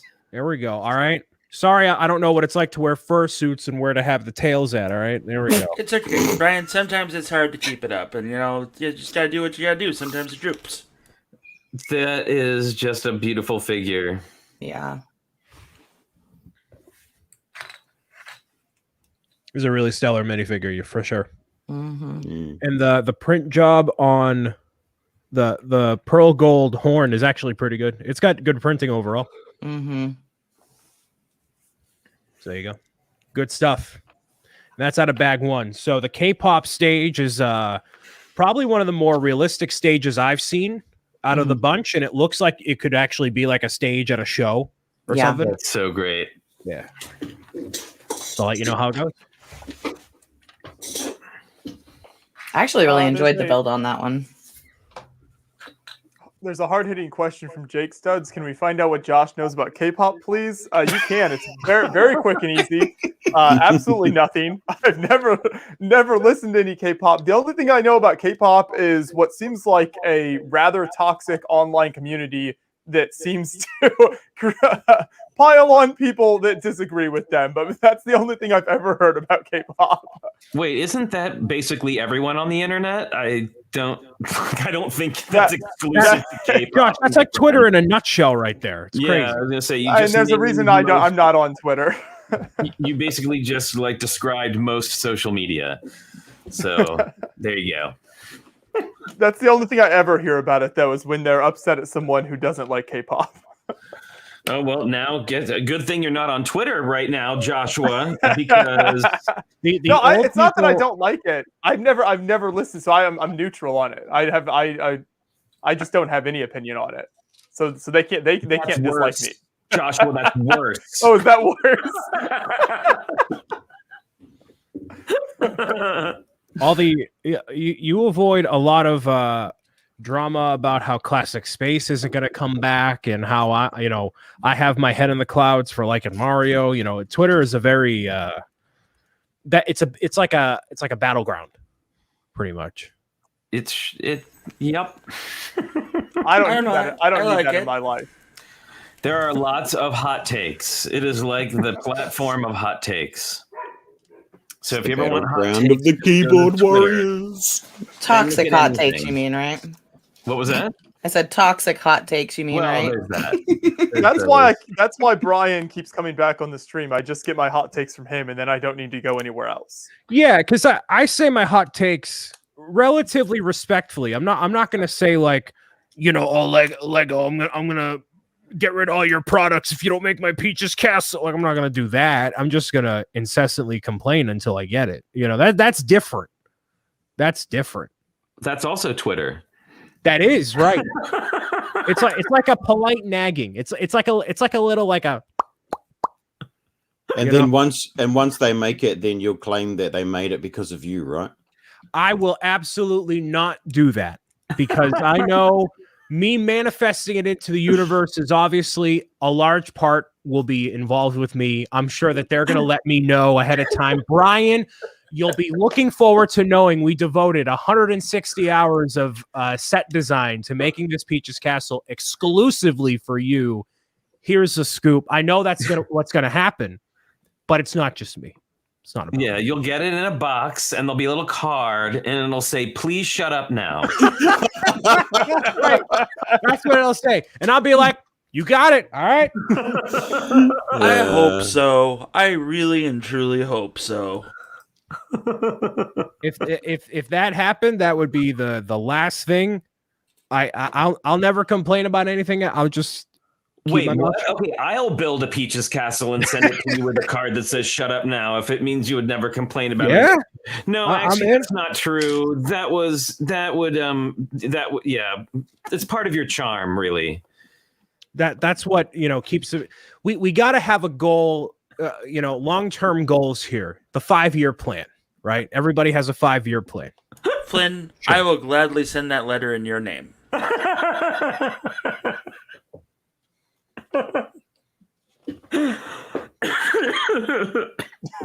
Oh my goodness. Woo. Keep it together, Flynn.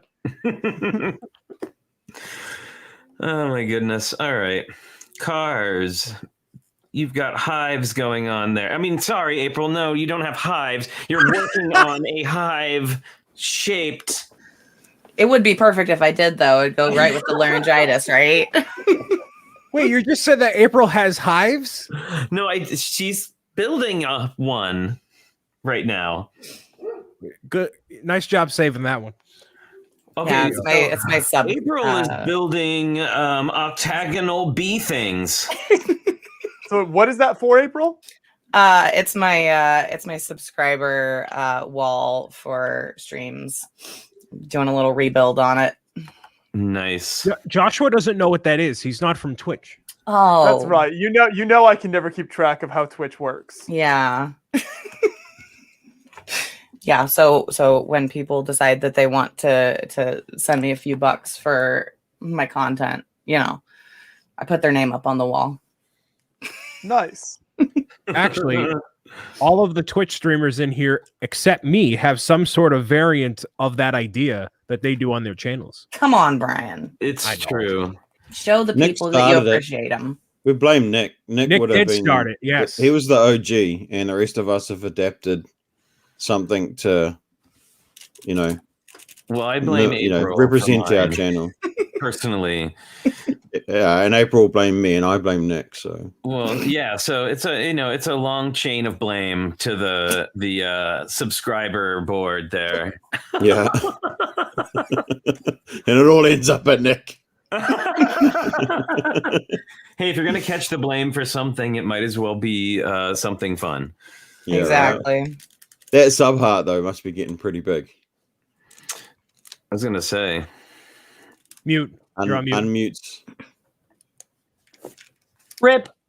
There it is. It's on the wall there. Yeah, look at that. That's huge. Very nice. How would be the grandfather of the brick building community, as Dan kindly put.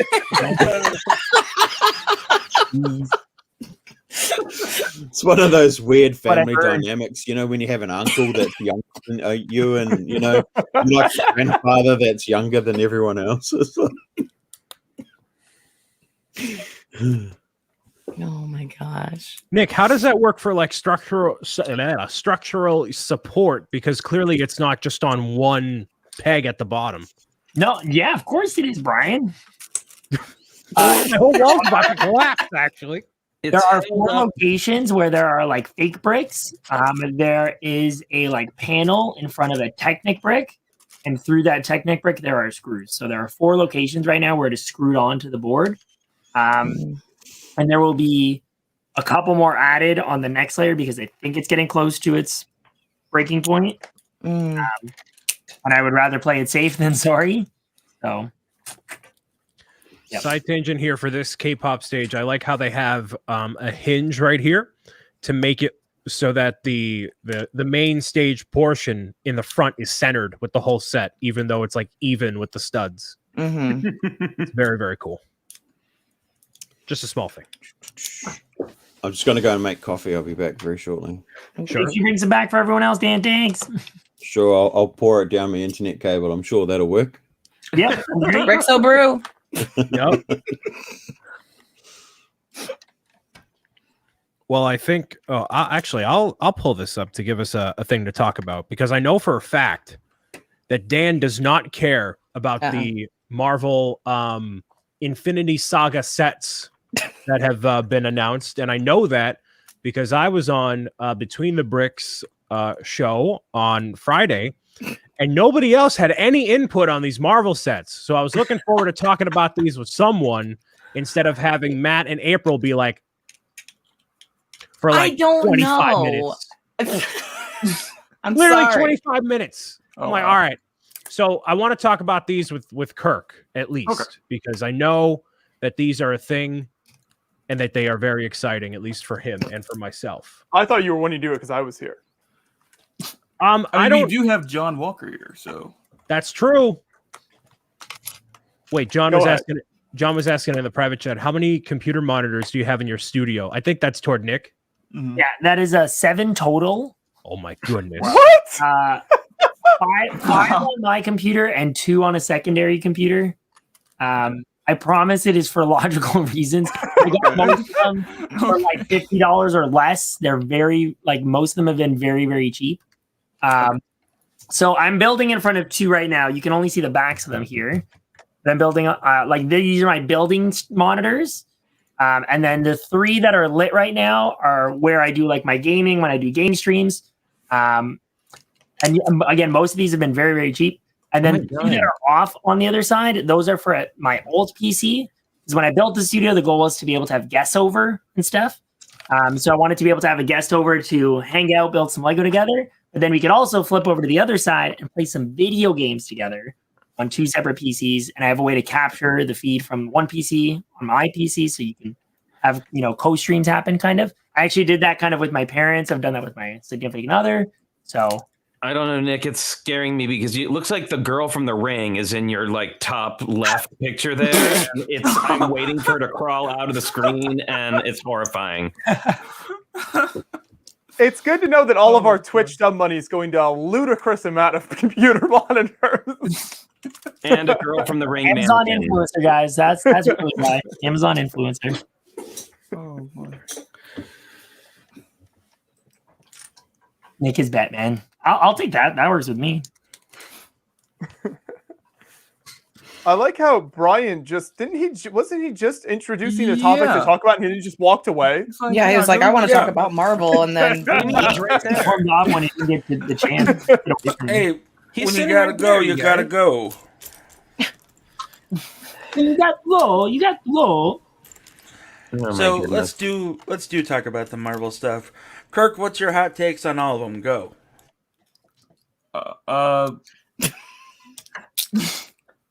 Okay. I feel like Brian was gonna have the pictures though, and that and that would have worked better for me. Let's wait for Brian. Oh, there's Brian. He's back. Sure, he is.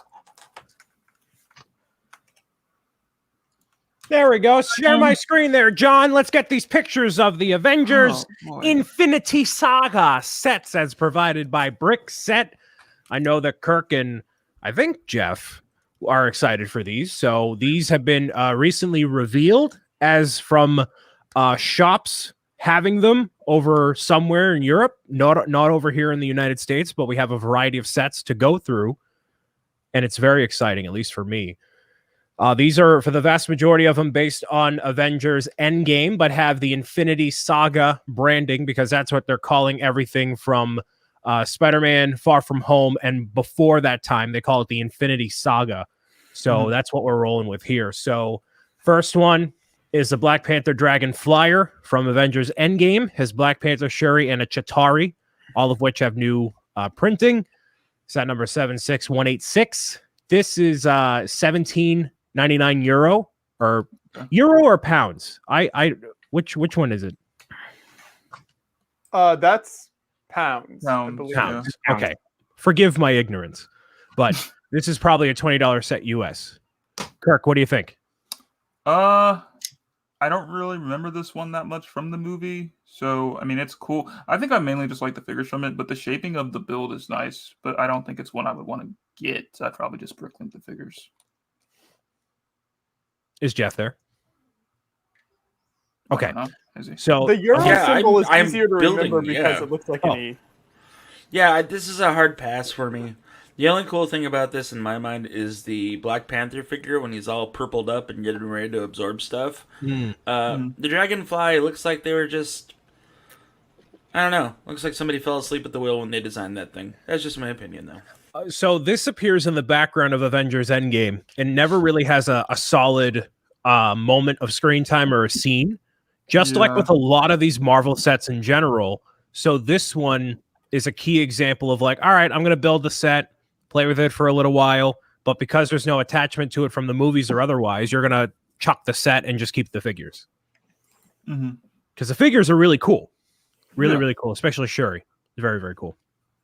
Yeah, definitely. Yeah, it is pretty neat. And with the rumors about the next Black Panther movie being about Shuri, stepping into that role, I think this will be a good little, starter set for the Marvel fanatic. So there you go.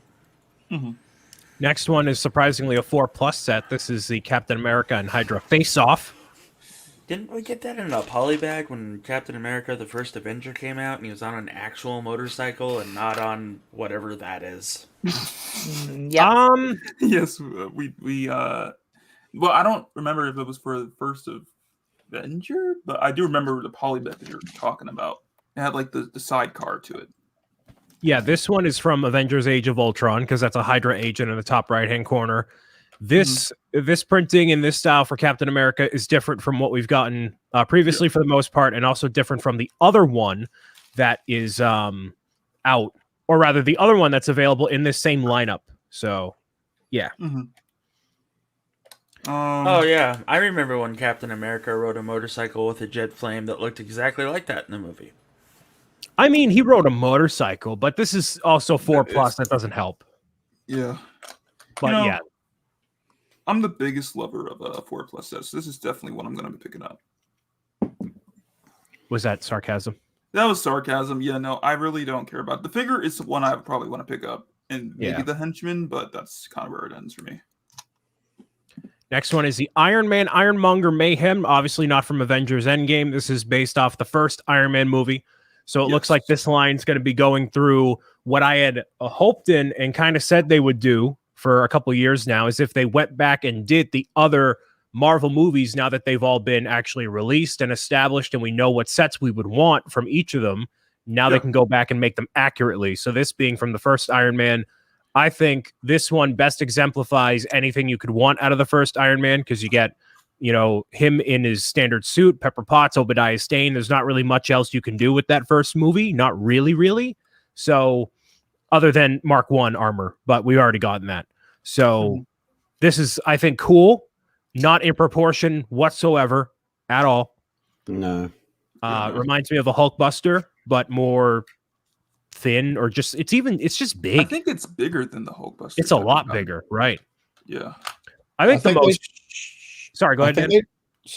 I think they should have kept everything else in proportion with it as well. So rather than, this might be an unpopular opinion, but rather than put in the minifigures, maybe they should have done something else to keep it in proportion. It's okay that it's bigger because it makes it work, but you're kind of forcing a little bit too much imagination when that's 4 times taller than what it should be if it was in proportion to minifigures. Yeah. Now, from what I can tell from the images, there's also back of the box images, not on here, but it looks like, and this is probably just the Photoshop job, whatever, the center chest piece, it obviously looks like it's glowing. It's not glowing in the set, but that would be cool if it were a glow-in-the-dark piece. I believe that it is, from what I saw online. That would be cool. Yeah. Price for this one, 35 pounds, so 40 USD. Probably like 40, yeah. Probably going to be 40. I was I was talking to Kirk about these a while ago, and I was misled. I thought this was the What If box, because I've seen the previews for the new, What If series coming out on Disney, and I honestly thought that we would be getting the 1940s version of Iron Man. Instead, we have the Ironmonger that looks like this, which is disappointing. Right. I was really hoping for more What If stuff, but we'll see what happens, I guess, in the future. Yeah. I don't know. Like, I'm kind of iffy on this one. I like the figures, and the build is. I mean, for what it is, it's cool. But I do feel like the torso area should have been a bit thicker. That might just be me. Because when you look at it like in a side-by-side comparison between like the one from the movie, I think it's a bit thinner than that. Like the build is thinner than what you actually see. But I mean, that's just me probably just nitpicking at the end of the day. But, this has also happened every single time with any of these mechs. They're always out of proportion. Yeah. But no, I mean, like I do love the Iron Man figure in there from like the first movie. That's nice to have that finally. Right. So there's that one, 35 pounds. Next one. Now we're getting a little spicy. Obviously, we took a look at the gauntlet a little bit earlier. So that's 70 US, more drum lacquered gold than in the Monkey King Warrior mech. So there you go. This is the Avengers Endgame final battle. This is the one all the kids on Instagram were like all over about. So it includes many notable heroes in here. Scarlet Witch, Thor, Black Panther, Iron Man, Captain America, Ant-Man in microfigure form. Includes Thanos, which is a big addition here because Thanos is a big fig, obviously, but he has a rotatable and removable head. Yes. And he also does not wear a helmet for the first time, which is the most accurate part of like the Thanos figure. Like in every other iteration of Thanos, he's worn a helmet because of the preliminary images from Infinity War and Endgame. Finally, you get him without wearing a helmet. And not only that, you can move it as well. So I think, I mean, 100%, it's going to be the gold standard for big figs going forward. If and when we get a Wilson Fisk, it's going to be that. So that's awesome. You get the what's it called? The translucent pink energy pieces for Scarlet Witch, which is... Why is it pink? What? No, I mean, it should be red. More parts in pink, but... So it should be red, but I think they might not have wanted to do that because blood, right? That could be a possibility, but I don't know. Don't encourage the military builders anymore. I mean, honestly, I guess you could see it that way. If you look at the bottom portion of Scarlet Witch, right, the very bottom one, that could look like blood splatter on a wall or something. I guess. Yeah, I guess you're right. It's a lame excuse, but I'm just trying to, hypothesize. You could even as pink, to be fair, if you really wanted to. I don't think that's going to work. Right, but pink is still not red. If it were like a deep red, like yeah. But regardless, I guess all I know is we get Ant-Man's van, and I'm all on board for it. Yep. Yeah, that's pretty cool. And also, you can finally make that Grimace figure you've always wanted to make with the, Oh, boy. I need an Uncle O'Grimacy if we're going to go there. I can't wait to see the big fig head on normal minifig bodies. It's going to happen. It's going to be like the Mario arms on minifig bodies. Yeah. I mean...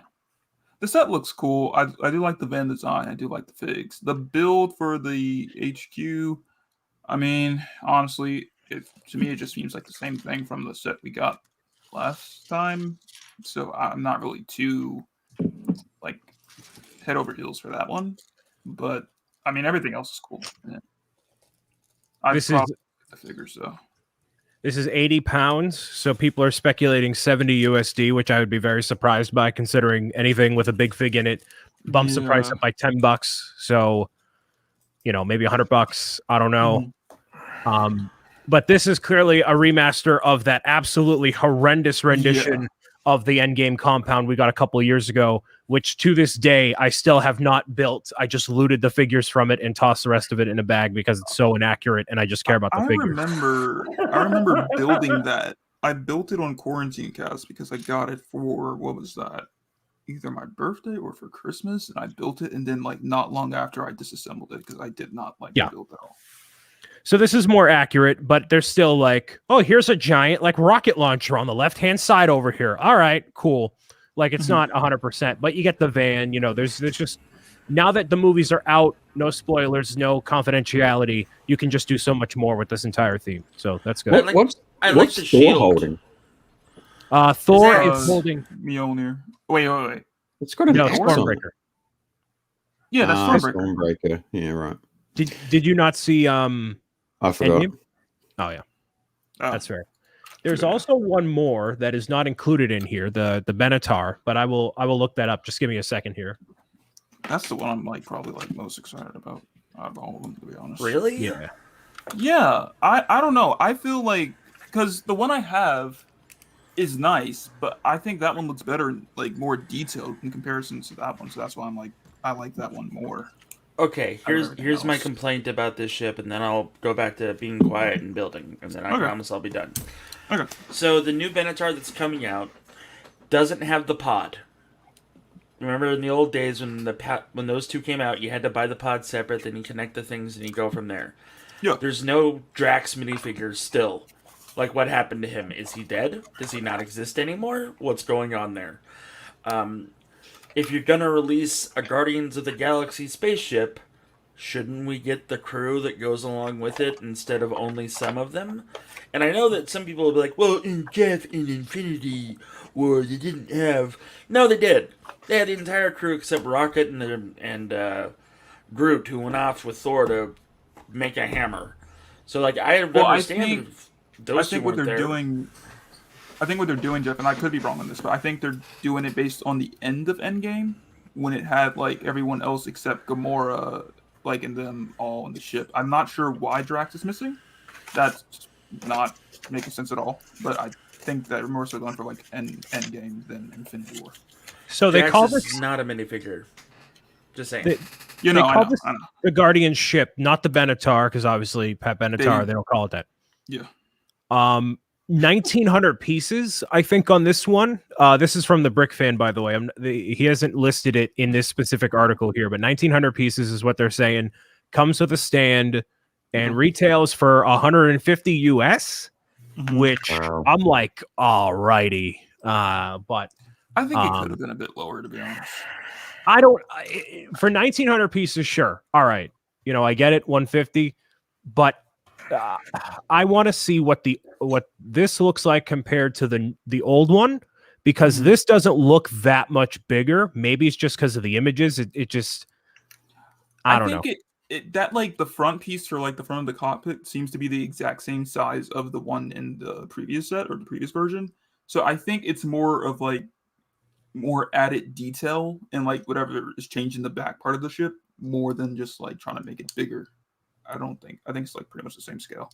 And I thought when this was like being talked about within the community, I thought it was going to be a much bigger version of it. So I was kind of taken aback when I saw that this was what it was.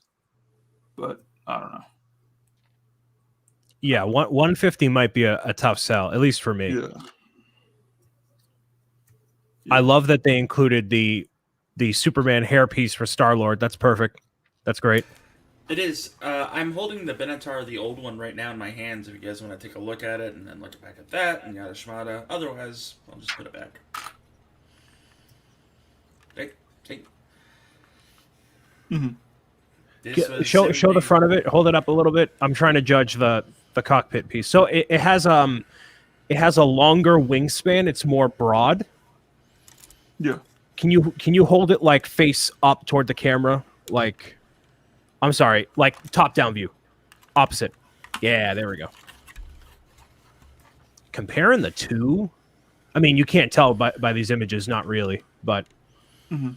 I don't know. Oh no, that other one is far smoother. The new one, Yeah. Oh, it's smoother for It is sure, but far smoother. like substantial, like size wise. Yeah, I think it is. It felt like it is. And that was, I think, 80. What year was this?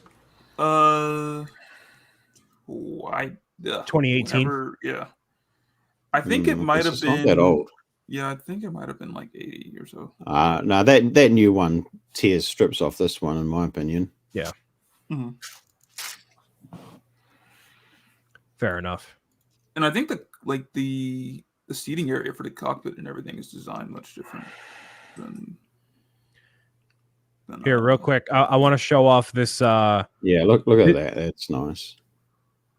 Yeah, I'm going to show off this figure before Flynn has to bounce out of here. Okay.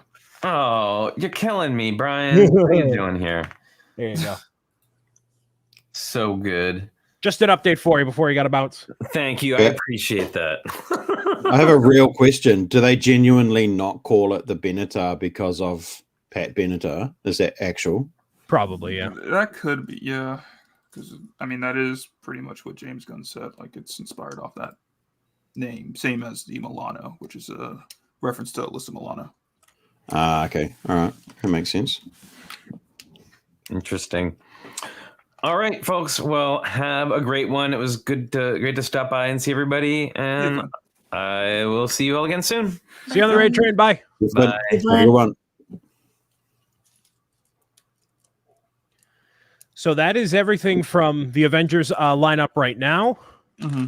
There's like some rumors of other things popping up because we shall see if anything else pops up by August 1st when these release. I think internationally. I have no clue, but yeah. Look at that, Joshua. Nope, you're muted. Oh. Okay, here's where I'm at with the castle. Good stuff. Let's see. Can I? There we go. Okay. I like everything except I'm not a fan of this green section here. I don't know. It just doesn't like that green rock color is very unusual. That's not a very natural looking. I don't feel like that's a real common look you get with rock. So that just looks kind of strange to me. I guess it's kind of a mossy sort of look they're going for, but the rest of it is nice. I really like these arrow slit spots for the guys to stand behind are really cool. This bird up here, it's a nice design. Then of course getting these Falcon soldiers, the Black Falcons back. I love it. And I'm also wondering why do we get a pirate with this set? I'm not sure what is up with that. I wondered that when I first saw the box. It's two knights and then clearly a pirate torso here. Yeah, I'm not sure why they gave him a pirate torso. It'll become apparent when you build it what his role is in it later. But okay. They could have chosen a better torso.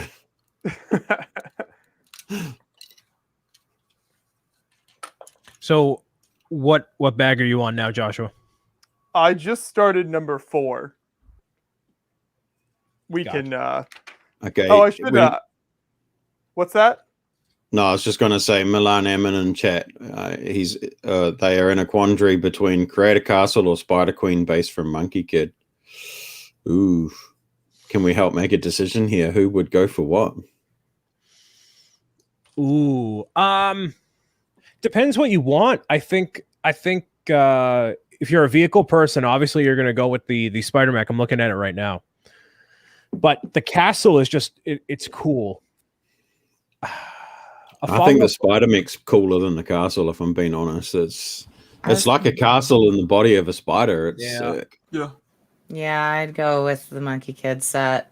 I think the castle's really cool, and I'm looking forward to getting it. But I think there are some things that you need to do to mod it to look more, I don't know, to look better.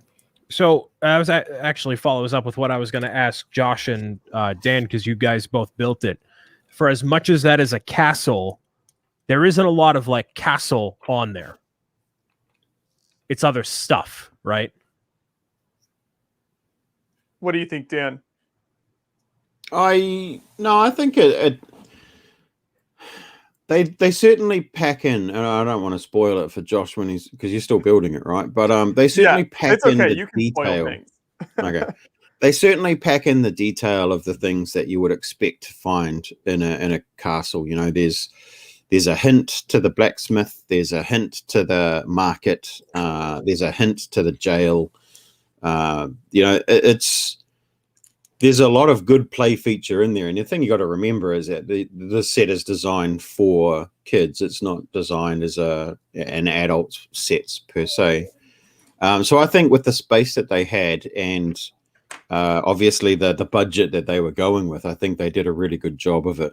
I certainly think that 2 or 3 of them, you're going to get yourself or be able to mock yourself a pretty epic castle because it comes with enough pieces to do so. There's enough corner slopes, there's enough brick pieces, there's enough dark, blue gray, there's enough shields. There's all those things that you'd be able to whack yourself together a pretty decent castle if you were to get multiples. That's for sure. I do miss the raised base plate castles, though. I feel like those raised base plates, before you even put any pieces on them, they had a whole story that you could start thinking up with, like, you know, the different passages and what was underneath there and what you could build on top. So I feel like it's hard to capture that same imagination and kind of magic from building with one of those when you're just using pieces like this. So I don't know that. The growing up with like 90s castle sets has just ruined me for any other castle sets until they come out with something equally impressive. Yeah, definitely. I like how there's little details in there as well. Like there's you know, a hint of water underneath the drawbridge, so it's hinting at a moat, and I really think they did quite well with it, to be honest. There's enough also with the yellow as well.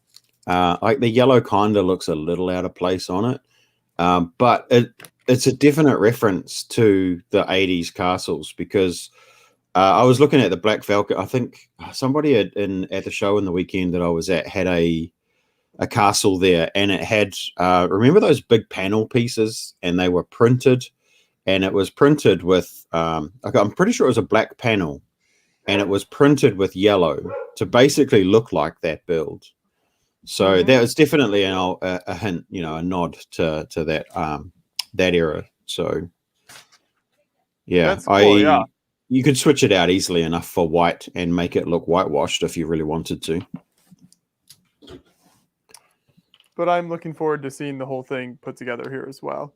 Speaking of shows, how did that show go for you, Dan? It was really good, actually. It was. So first time that club had managed to get one for quite a while. Last year's was cancelled. So it was good to get the community down there back out and about. There was some really cool stuff. There was, I'm going to say, there was a lot of large set collections, which I was reasonably impressed with. There was a guy there who had the complete Bugle collection, which I thought was pretty cool. Some nice mocks. I did get a couple of videos. I didn't actually get as much as I thought I would, but I got a couple of videos that I'm going to chuck together at some point in the nearest future. There's two highlights for me, and don't forget, I'm pretty easily impressed. The first highlight was way back when these things came out. I said on some stream somewhere along the lines, someone's going to use these in a manner that we don't even think about. And I posted a picture on my Instagram because I had to. A kid had used these as a cockpit, and built it. It was a 2-seater cockpit. It was really impressive on his mock spaceship, of which he had an entire fleet and had a whole story. So there'll be a video on that soon. And the other highlight, I guess, had to be a super large mosaic. It was 1.8 meters tall, I think, at 1.6 meters wide or something. But it was it's close to me and my journey because it was representing mental health, and it was a mosaic of the late great Robin Williams. And there was a couple of statements on it, and one of the statements on it was people with depression don't fake being don't fake depression, they fake being okay. So it was funny because I had a hand in that. The person who created it said that I'd inspired that by posting that quote and a picture of Robin Williams on my personal Facebook page a long time ago, because, you know, mental health is a journey for all of us. Well, no, maybe not all of us, sorry. For me, definitely. So that one kind of hit home, and it was the creator's third ever Lego piece that she had ever done. So she had done 2 smaller mosaics and then cracked out this massive 61,500 piece mosaic. So it was impressive. Of that. It was really impressive. Yeah, it was massive too. It was, yeah. It was one of those things that you could see it from across the room, and in fact, from across the room was when it looked the best. And it was so good, and it made such an impression with so many people that the stadium down there is actually hosting it in the foyer for the next however many months. They've already been told that somebody, I think either the stadium or the council or one of the organizations that sort of provides money to charity groups are going to reimburse the club for the cost of those bricks so that they don't have to pull it apart anytime soon, which I thought was really cool. So yeah, that was the standout for me. That was the absolute standout. So, but it was good, really good show, really friendly people. Cold, but you know, it is an Invercargill after all. So it was nice. It was really nice to get out. And we, I don't mean to gloat here at all, but we do have another con coming up in just under 3 weeks now, which is my club's convention, our 3-day format. So I'm really, really excited for that one too. Awesome. Looking forward to that. And we've been doing a lot of travel planning ourselves for shows coming up. So if anyone's planning to hit up shows later, we'll be at Brick Rodeo down in Houston, Texas at the end of July. Then the next weekend is Brick Fair, Virginia. After that, I think April and Jeff are also going to be at Brick Rodeo, right? Yep. That'll be great. Then we just booked yesterday our travel out to Brick Slopes in Utah. That's at the end of August. So that we've never actually been to that show before. That's one of the few in the U.S. we haven't been able to visit yet. So that's out in Salt Lake City. Should be a good show there. Nice. So those are our first few shows of the year. Oh, and then actually we're hitting up Nebraska Brick Days as well, just on the Sunday of that show. So we'll be there if anyone's going to be hitting up that show in Nebraska. So should be a good time of hopefully recording a lot of content. That's our goal. Nice. Here's my progress on the stage for anybody who cares to know where I'm at with that. There you go. Looking very modern. Very nice. So I'm just on what bag? That was bag 3. Nope, that was bag 2. So I'm on 3 or 4. I don't know what is going on here, Brian. We're building with connects, I think. You're seeing a bunch of people who have managed to come together to talk about Lego on a YouTube channel because we're just kind of bored, and it helps with Nothing better to do on a Tuesday afternoon.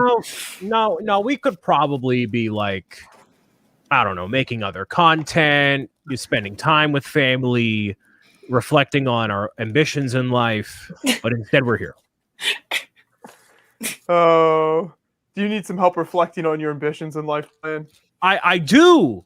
Yes, I need a 5-year plan.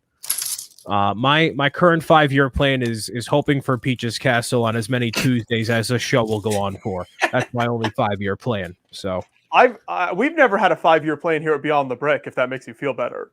You know, that kind of gets me super nervous because you guys have already had so much success with this channel. It's like, we didn't plan for this amount of success. We're just so grateful to be here. And I'm like, but you know, it's all good. It's fine. It's fine. Man, I can't even get a 5-day plan. What are you talking about? Oh, man. 5 days. What do you want to do in 5 days? I don't know. What am I doing today? Brian, 5-year plans never pan out. You know, I figure that, Deanna, but it's also good to have some level of ambition, I feel like. Oh, I got a new piece here if anybody wants to see it. It's the single bar connector. So there's no studs on that. It just slips through so you can have almost like a Technic pin. So, yeah, pretty cool. What? Yeah. Is that? I wonder if that's because they used to use the lipstick piece for that sort of single bar connecting, but because it was rubber, it wasn't really quite a decent connection. So is that actually a plastic mold? Yeah, it's plastic. Nice. That's going to be super useful. Nick, how's the Daily Bugle coming along? It is coming along quite nicely. I'm just doing up. Let me switch to the big camera here. I'm doing up like the interior offices that are on the second floor. Lots of cool pieces, some fun printed tiles of the newspapers, cool little desks, and we started on the emergency escape on the outside. So yeah, it's looking pretty nice. I like all those paper tiles. Yeah, they're fun. Oh yeah. Very fun. Yeah, they are good. That's next Wednesday, everybody. Get ready. Get ready. Wait in front of the Lego store for 4 hours. Well, maybe not that long, but yeah. I'm not gonna lie, the windows do get a little tedious in there. And you got to be kind of careful when you put them into place because they're 5 tall, and when you push them at the top, they sort of flex in the middle because they are a panel rather than a solid brick. So don't push too hard from the top. Try and grab them from the bottom. I do kind of wonder whether they would have looked better as the 1x5 by 2, but maybe that would have not given the texture that they were after. Perhaps I feel like they would have tried that at least. Tomogotchi with a 2 pounds, building with you guys, building a muck train wagon. Nice. Thank you very much for the $2 or 2 pounds rather. Hopefully your muck is more than $2. Yes, a little bit more than $2. Mike is ready for that daily bugle. Yeah, he's probably going to end up streaming that for 3 weeks at the rate that he streams and builds and whatnot. It's a big boy. Big set. 3 weeks, that's pretty quick. I know some people that'll probably take 3 months or maybe 3 years. Maybe that's their 3-year plan. Get the bugle and build it on stream. You talking about me? It's okay. No, there's some people on Twitch, I swear, that they are they're now competing with each other to be the slowest builder. Okay, Dan, you don't need to publicly call out Panfred Noodle like that. You don't need to do that. Okay. I never mentioned any names, man. Don't throw me under that bus. Nick, are you bailing too? I do have to make my exit early. Apologies. But this is what I've gotten so far of the Daily Bugle. I am not stickering this one because, to be honest, I can see myself wanting to take this apart very soon for a lot of the pieces in here. But it's definitely looking nice. The newsstand did some really cool stuff with building. The way that it's connected using the new round like tile with bar on it. It's not that new anymore, but I always love seeing that made some good connections with. You've got the obviously awesome little New York taxi here. The little platform for like Sandman kind of breaking out of the concrete is really cool too. You can also remove Sandman himself from it. But I thought it was a fun little build, kind of really added to the feel of the action of the scene. So lots of good stuff that's been going on with this set. I'll be very excited to continue this on Monday as well as next week right here on the Quarantine Cast. That's exciting. Thanks for stopping by. Thanks for having me, guys. I hope everybody has an awesome day. You too, Nick. Yes, sir. See you later. Nick. Good to see you, bud. See you, Nick. Yeah.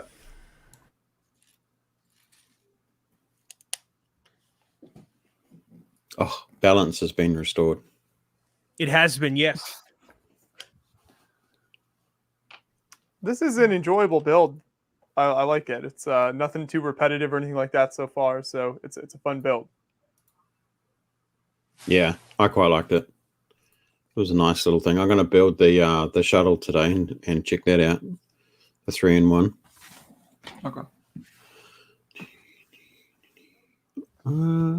Yeah, no, I'll do the shuttle. Cracking open a nice cold one to start off the afternoon. Diet Pepsi. Keep that energy up. Yeah. Oh boy. Flowing through my veins. All the caffeine. So if anyone watching is going to be at any of those conventions I was mentioning earlier that we'll be at, feel free to say hi. It's always great to meet folks, hang out and chat as much as we can. So hopefully we'll get to start meeting some people in person again soon. I would like to say that I am not responsible for your experience with meeting Bricksmith, as Julian will be with me. Whatever happens between you two, and I will just be standing in front of my mocks going, I hope I win a trophy. I've had extensive interaction with him. Don't worry. We're good. Julian's cool. I could just imagine a giant big bear hug between Bricksmith, Joshua, and Jeff. Poor Josh, in there, Oh, that sounds like it might be hard to breathe. At the least. Sounds a Yeah. little like sweaty. Like just a slight tinge of sweat. Oh no! It's not like a lot of sweat. It's just like Just like Josh me and comes Hour out of into, it needing a shower. just like me and Hour into a nice pickleball match, something like that. yes. Mm-hmm. Except it's not your sweat. I know it's much worse. So here's a question. So yeah, the show we're going to in Texas is called Brick Rodeo. It's in Houston, so we'll be there, and then we'll be there Friday and Saturday of that weekend, and then Saturday night we're flying up to Nebraska Brick Days and covering that on Sunday. So we'll see how that goes. But we wanted to kind of catch the best stuff from each of those shows, cover as much as we can. It should be good. There's got a lot of stuff going on in Houston, which is surprisingly fun. And Julian and I, being the tons of fun fellows that we are, we spent 2 hours looking up restaurants as opposed to like things to go do because we're like, who cares? So we found an awesome barbecue place. Deanna is going to be there from the chat. Oh, nice. Yeah, so it'll be nice to hang out with everybody. I was hoping Joseph Zawada was going to make it because he said that he was, but nope, he lied, so he's not coming. Classic Joseph. Yeah. I also lied. You did? Yep. Totally lied. Whoops. It's okay. Most of the people that said that they were going to go decided to pull out because it wasn't going to be the cool event apparently that Brick Fair Virginia is. Well, that's why you go to both. Well, okay, we all can't be the top 1/10 of 1% of all content creators over here in the O'Hanlons. There's only so many tax write-offs you can make per, well, actually, that's not true. You can get as many tax write-offs, whatever.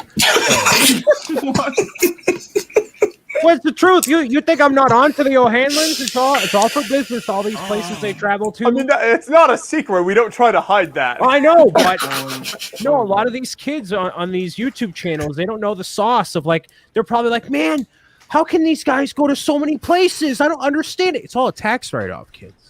You gotta get damn straight it is. Every show I go to is a tax write-off as well. And I don't even make money out of what I do. The money that I make out of my channel, it comes back from tax. There you go. For spending on it in the first place. I think for the first time, meals are now 100% tax deductible because they were it's like a Corona thing trying to encourage people to go to restaurants. I think I'm correct in that. So I saw something about that too. We'll be able to eat at places besides McDonald's now. So when I go to Brick Fair, Virginia, we're going to a steakhouse on Timmy. Yeah. Oh boy. I'm not a big steak person. I've never to me like going for the money. Yeah. The money that it costs. I'm like, this is not worth it. I'd rather get like a good cheeseburger that's like a third the cost somewhere. Oh, really? Now, than have like a super. Yeah. I've never understood the appeal of like super fancy steak. All right. Personally. Here's the deal: you haven't had a good steak. No, I have. Don't worry, I have. But also, he's also saying that because now the second I say meals on Timmy, he's like, wait, no, we like burgers instead. No, Brian, you know what it's gonna be. He's gonna take you to Denny's. Oh, well, obviously that's a given. Breakfast. You start your day strong at Denny's, and then if you want to end it at a steakhouse, you can. Oh boy. Wow. Oh. Joshua, you can't go out to eat with us. Never mind, because we're not going to McDonald's. I'm sorry. No, we like to really go highbrow with like a sushi restaurant. That's some place that we'll spend a lot of money to get like good high-end sushi. So that's more my style than a steak place. And guess what? I don't like sushi, so I guess we're going to Denny's. All right. we'll meet in the middle and go to Denny's. All righty, it's fine. Hey, Shy. Oh man, I'm picking that Denny's over there hasn't come up to highbrow doing sushi yet, right? No. If they did, I would not order sushi there. No, I was going to say avoid the sushi bar at Denny's. Their version of sushi places is you like don't get sushi. Yeah, no. They're grabbing the fish out of the septic tank and putting that on a plate. That's their version of sushi. That is something else entirely. Yes. Whatever it is, it's pretty crappy though. Yep. Yup. Yeah. I'm trying to, in my head, stack the deck of reasons to go to Brick Fair, Virginia. So that is a rumor as of this point. Well, we'll be there, so you don't need any other reason besides that. Also, Well- Jeff's not going to be there, so that should be a big, huge task for you. Like, oh, Jeff's not going to be there. Well, No, not even that. I don't know. As many reasons as I can get to go to a place, there's not one single factor for the most part that'll get me to be like, all right, now I'm going or whatever.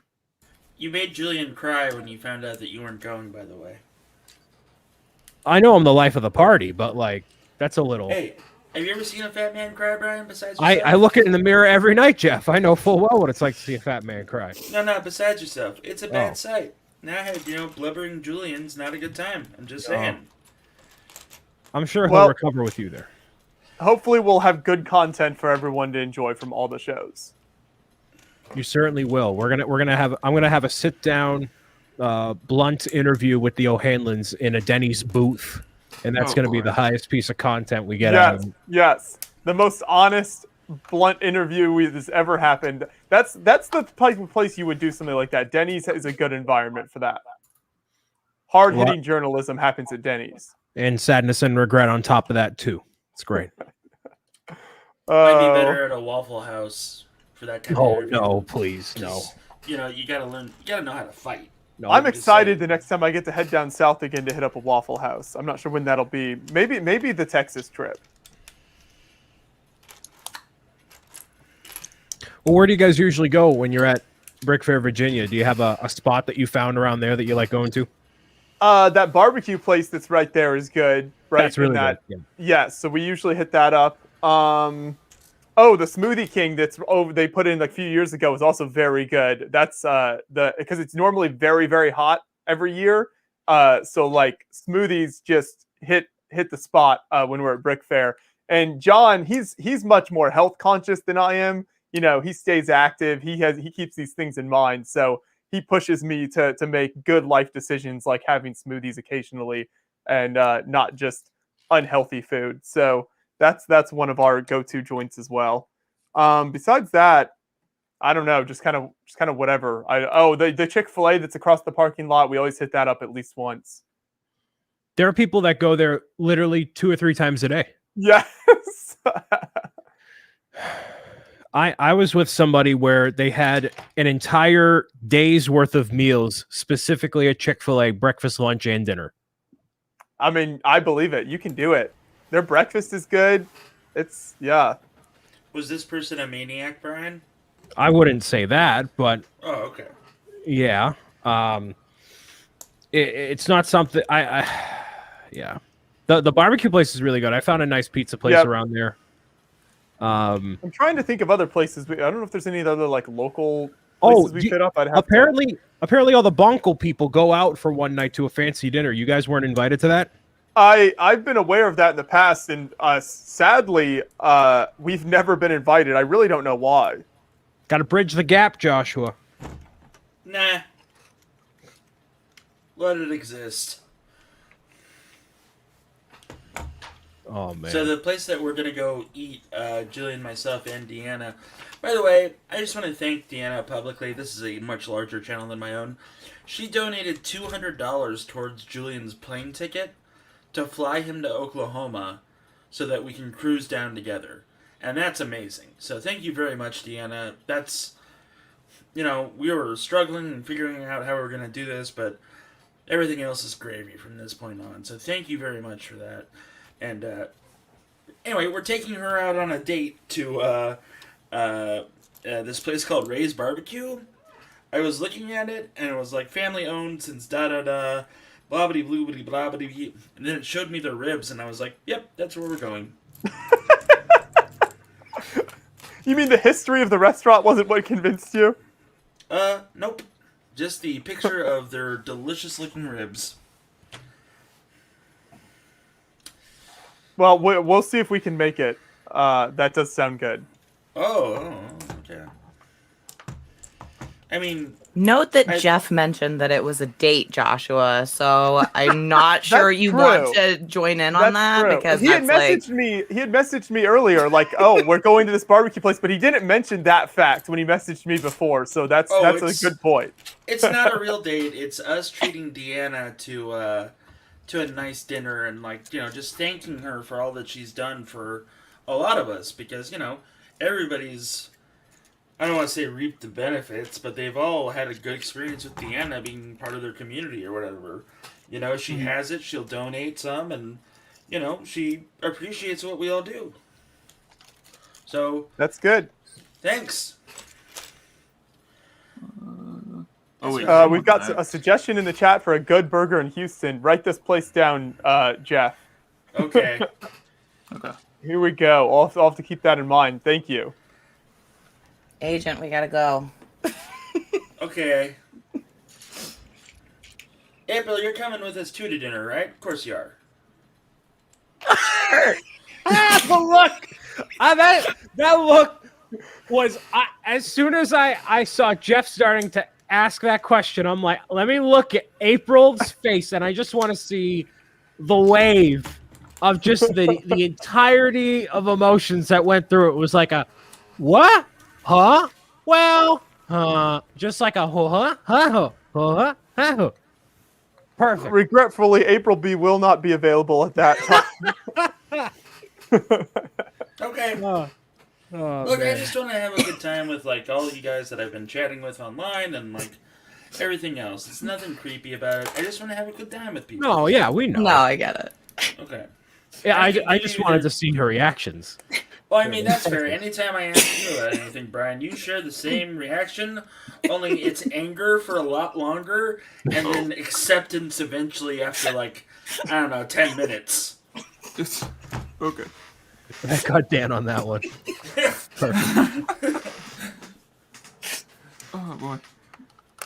So, you know, John goes into full working professional mode at shows, so it's hard to pull him away for social activities.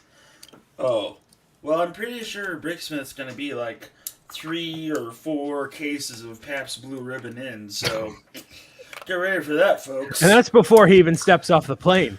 Yeah, that's... it's going to be a fun time. Make sure he brings his insulin.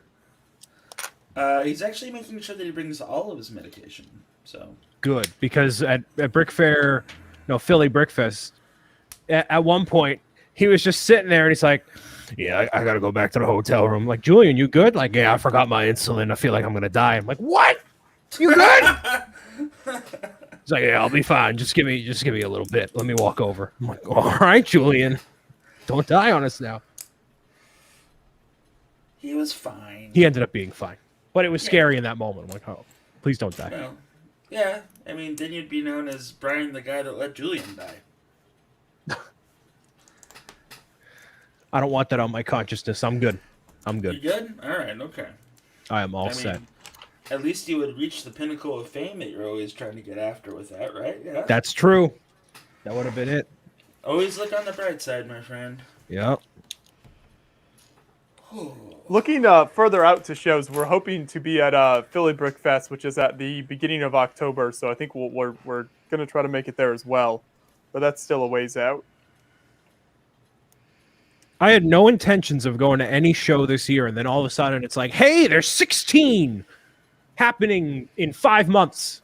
Let's go. I know. Everybody changed their schedule, and now they're just happening all at once. Yeah. So it went from a no mask mandate would be lifted here August 1st, and now they said May 26th or 29th. It's like, okay, well, that's a difference. All right, here we go. Wow.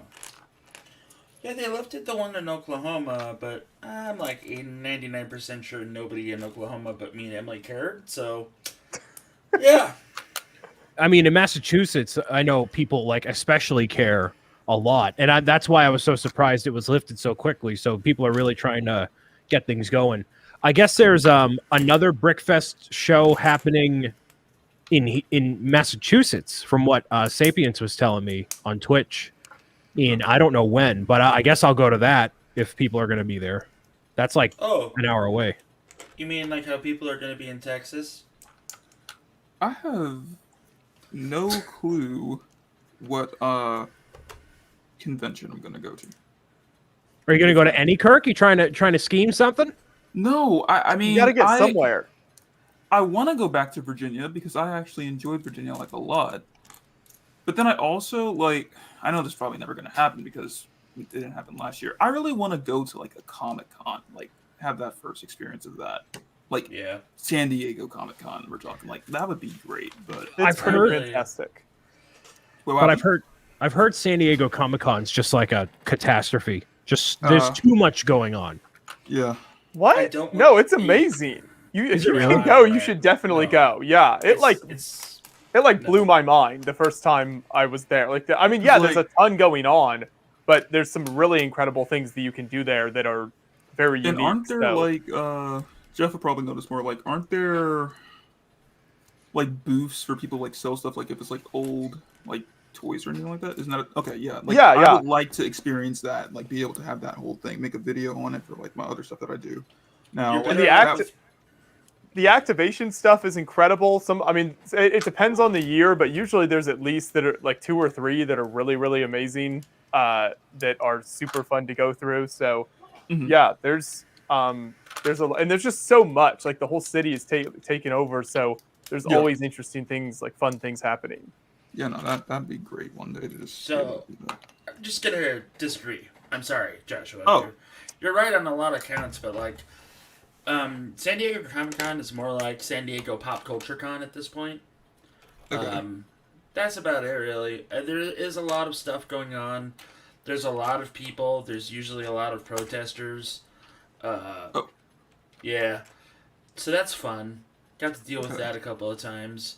And it's overwhelming because I don't know if you guys live in a small town, big town, whatever. But when you go to San Diego Comic-Con, everyone on the planet is trying to get through the door with you. So, like, but you know that going in. It's not like it's a surprise that all of a sudden there are all these people there. So, I mean, yeah, that is true. But there's still the event's so large that you can still do a lot of things even with all those people there. Kirk, let me ask you a question. What is the largest show of any kind, Lego, comic, train, whatever, that you've ever been to? Brickfest, Virginia. Oh, Kirk, this is like you will, whatever your expectations of a show are, like your skull will get cracked open and brain will spew out on the pavement when you see SDCC. You're like, what is going on? Like Brickfest, Virginia will look like you and 3 friends got together in an empty cafeteria compared to what San Diego Comic-Con is. It's true. It's incredible. But it's so worth it. You would love it, Kirk. Okay. Yeah. Kirk, you'd dig it. That's for sure. But just like be prepared to be like very overwhelmed all the time with stuff. Okay. And the panels there's some really, really fascinating panels that people do. Lots of incredible. I mean, some might even be hosted by Beyond the Brick. You never know. So, like, I just want to like be able to go, even if that means like standing in line for like hours upon hours in the hot sun. Like, I don't care. I want to have that experience, be able to see what that's like. Sounds kind of dumb, but No, Yeah, that's not like I would like to be able to experience like, trying to get into one of the halls for like something that I really want to hear about, whether that be Marvel or maybe something else non-Marvel related. Like, I want to be able to do that. So hopefully Boone and I spent 4 hours waiting outside to get in for the Brooklyn Nine-Nine cast panel. It was worth it. I'd wait for that. I would definitely I'd wait for that. It was fantastic. Cool. I used to work the San Diego Comic-Con with my buddy Marco, who was an autograph seller. And there was a lot of times things got dodgy, but there was also a lot of times that I got to meet a bunch of cool people. So that was my preferred way of going to that convention, because it was just like, oh, you have to wait in line. No, here's my badge. I don't have to wait for anybody. And like I got to be a gopher for Nathan Fillion and a couple other people. Like Stephen Amell when the first season of Arrow came out. And I sold him some Ninja Turtle comic books because he was getting ready for Casey Jones. That was fun. That's the fun thing. Going to San Diego Comic-Con is with a press pass. It's like a fun game to see who can I convince that I'm allowed to get in ahead of everyone else with this press pass or not. And most of the time it doesn't work, but sometimes they'll let you in, and it can save you a lot of time. Yeah, that's what I noticed too. And I had like a worker badge. Some events like the Hall H stuff was like the guys were like, "Are we sure we're allowed to let you in here?" And da da da. And like, I'm a very large human being, and I am not a scary human being, but I can be a scary human being. And I just like looked at the guy and was like, "Open the door," and just walked past him, and that was that. And I got to see it, and it was great. But like, yeah, have some tone. I mean, you cosplaying as John Walker, or even just dressing up like that Captain America or U.S. agent to be like, holy crap, that actor's here. Just let him on in. Wow, that's going to save me so much time. I mean, that's the long game, Joshua. You got to think, man. You got to think. Got to be on your feet and ready. That would definitely work. And if the real actor shows up, be like, yeah, I'm his stunt double. It's fine. That's right, because I look like I could be somebody's stunt double for sure. Sure. Just hand you a bendy Captain America shield and you're good to go. Oh, yeah.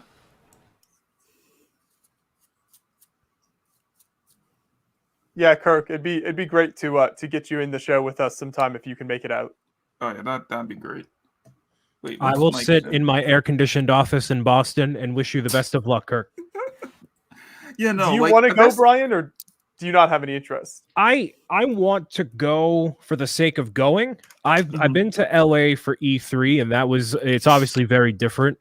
Yeah, but I don't know what I would want to do if I went, because I'm one of the people that I don't feel the desire to wait 4 hours for almost anything unless it's like very specifically the thing I want to do.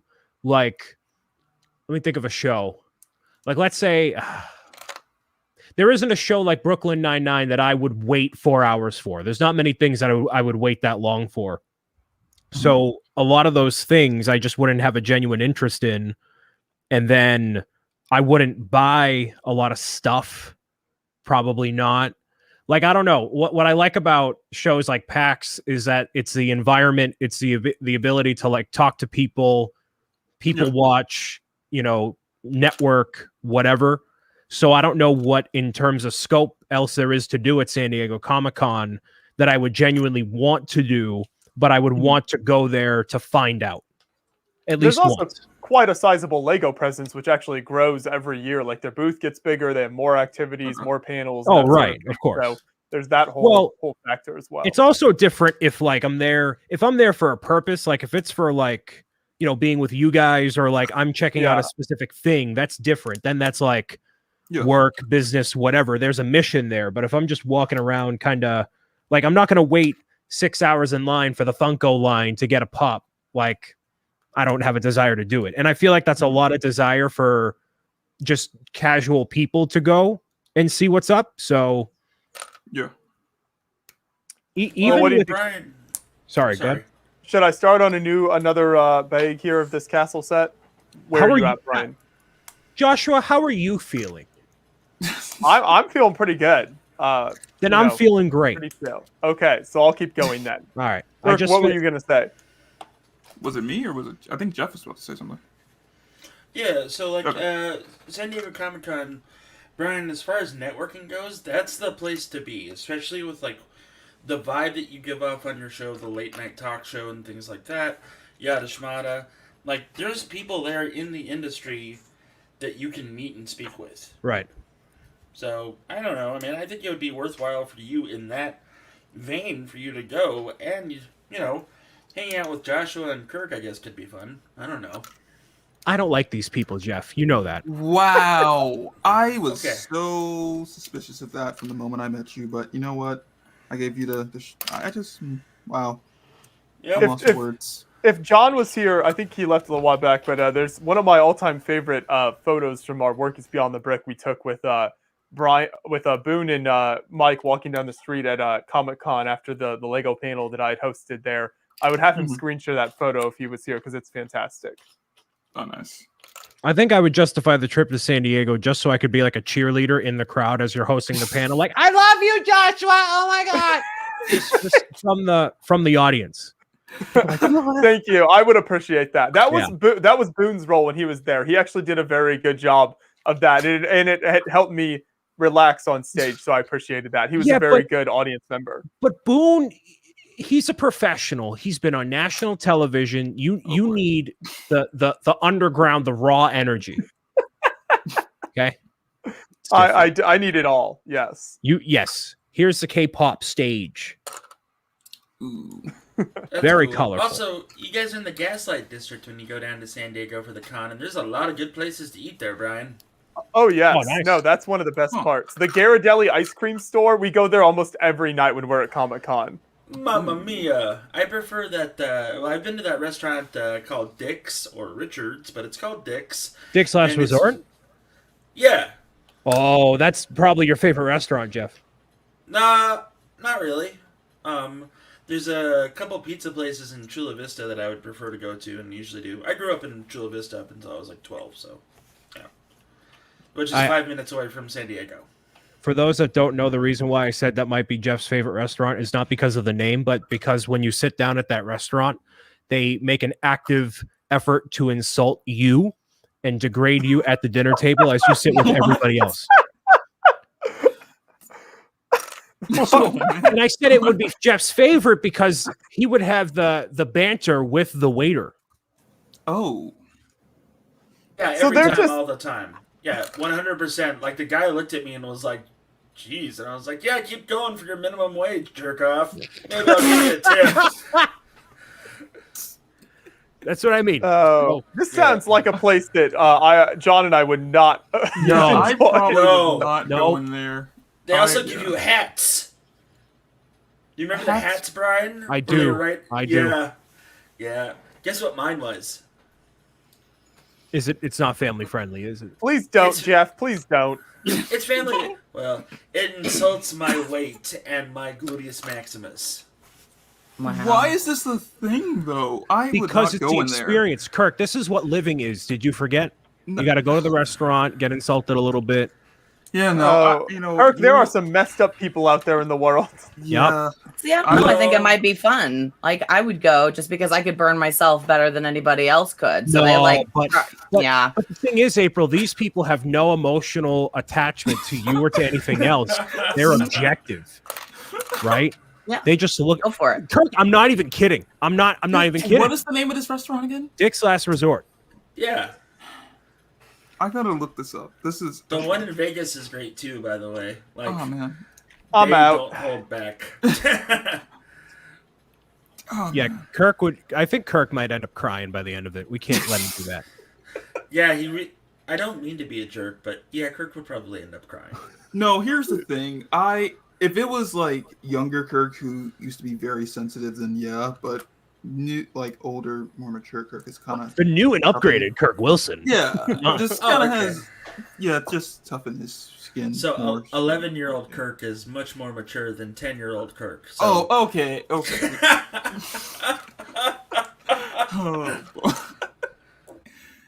man. But yeah, no. I probably still wouldn't go inside, but I don't know if I was. Is the food good at least? I mean, with all the I don't remember. Okay. With all the abuse you have to put up with? Is the food even worth it? No idea. See, well, Brian... Sorry, go ahead, Josh. If you find a steakhouse or the next show that we're both at, we will take you there. All right, so I'm gonna see if there's a Ruth's Chris in DC that we can head over. If there's one close enough, we will do that. No, you don't seriously have to do that, but that at least not Denny's, at the very least. I think you've done all of these quarantine casts. I think you deserve a steak.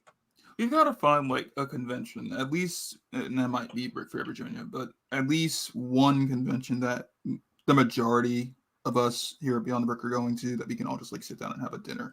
Like that'd be good. That would be cool. I think. Yeah. That would probably. So I said for Brick Fair, Virginia, I would also want like at least as many of the many people as possible to go. I think right now there's like 600 registered attendees, something like that. Cap is 1,000. Yeah, you're right. So we'll see. No, I got it. That would be cool. Who do I send my passport number to for booking details? Well, technically behind the camera there, that'd be John. Oh, John, sweet. I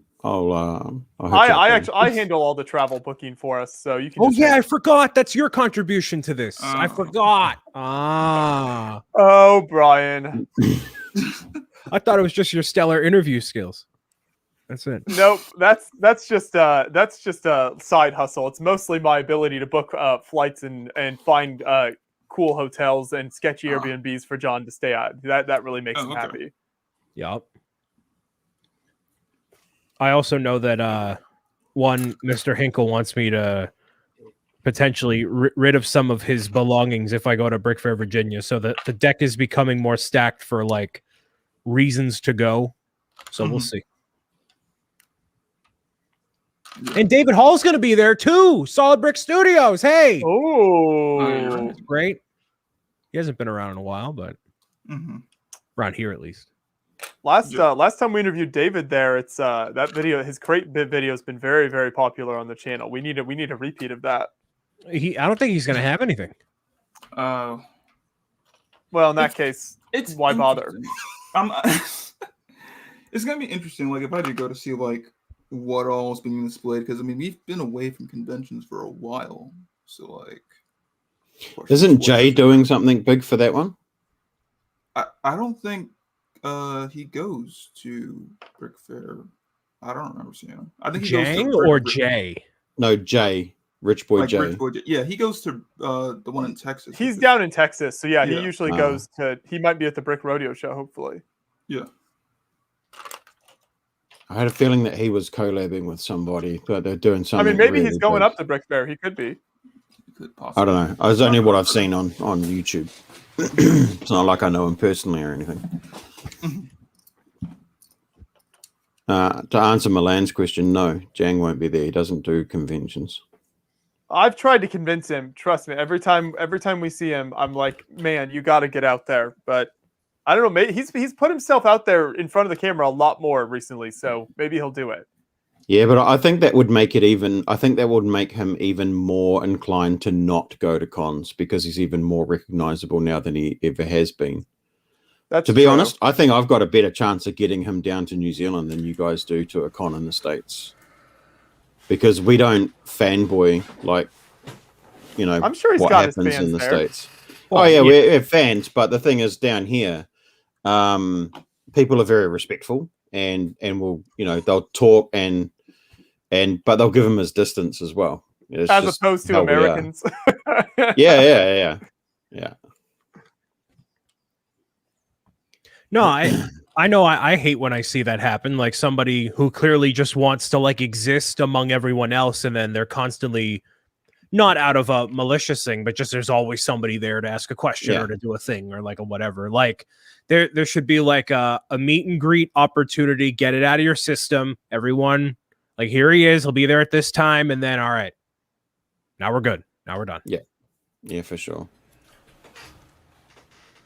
And yeah, Jang is on the West Coast. So Bricks Cascade would probably be the show for him closest to justify. But even that's far for him. So what you're saying, Dan, is that if we can make it down to New Zealand, the fans will be respectful. Definitely. Yeah. Oh. Yeah, I believe so. We've had we had Jason and Crystal from JK Brickworks came down to New Zealand for a Christchurch Brick Show a few years ago. Everybody, knew who they were and they talked to them and, they gave them their space and they exhibited. And we've had Ryan, the Brickman McNaught, who hosts Lego Masters in in Australia, and that he's come to shows over here. And again, has photos with people. People talk to him and stuff, but people leave him alone when he's doing whatever he's doing. If he's just chatting or sitting in his pod, you know. All right, I gotta say something. Joshua, can you highlight Will Lego Wiz real quick? His comment. This? Yeah, that. So I get this all the time from a lot of you, and I assure you, I'm here because I was asked to be here, not because I'm trying to be something that I'm not. Yes, I'm friends with most of these people here, all of these people here, but I assure you, I am not trying to include myself in on anything, or ask the stupid questions, or do anything like that. And I'm really sick and tired of hearing it from people. Kudos to you, though, for saying it in a chat like this, though. I just invite Jeff for his car knowledge. And that's justified. He's got the speed champions, and he did a great job highlighting it, you know? That's exactly right. Steve, if you make it down to a day for Brick Fair, Virginia, there's no way you're staying for literally just a day because you're going all the way down to DC. You're going to stay for at least 2 days. You got to make a trip. If you're going to a Lego convention, make a whole trip out of it. Yes. Spend as much time as you can wherever you're going. That's all. That's my motto. Even if it means picking one for like a season or for a year, do as much as you can around it and treat it kind of like a vacation too, you know? When will Beyond the Brick be in New Zealand? We're hoping to make it there at some point for a show. That'd be fun. Since we've got Dan as our wonderful New Zealand connection now. He shows up at 5 a.m. every week here, really committed. I feel like the least we can do is go down and visit him in his home turf. Oh man, that'd be awesome. 2021, 22, maybe 2023 would be a good time frame for that. Probably give the world a bit of a chance to settle back down. Also, I just really want to go to Denny's in a different country. Ooh, I don't know about that. I really don't know about that. Sean Bauer, are lugs worth joining? Heck yes, without shadow of a doubt. You will find yourself. There will be other like-minded people there. I don't know about what it's like over there, but I'm sure Lego fans are pretty similar the world over. You'll find people that have the similar interests to you that you can talk to on any level. You will find that there's other benefits around collaboration, around parts, around knowledge sharing, around all sorts of things. Most definitely, in my opinion, lugs are worth joining. Heck yes. I've never actually been a part of a lug. There's not one like directly in the area where I live, and since I don't do mock building anyway, never actually really bothered to join one. Start one. I did. I could. There wasn't one around me either. Answer. That's always Dan's answer. He told me the same thing because the closest lug to me is in Kansas City, and he was like, "Well, just start one there." Okay. There's one in Oklahoma.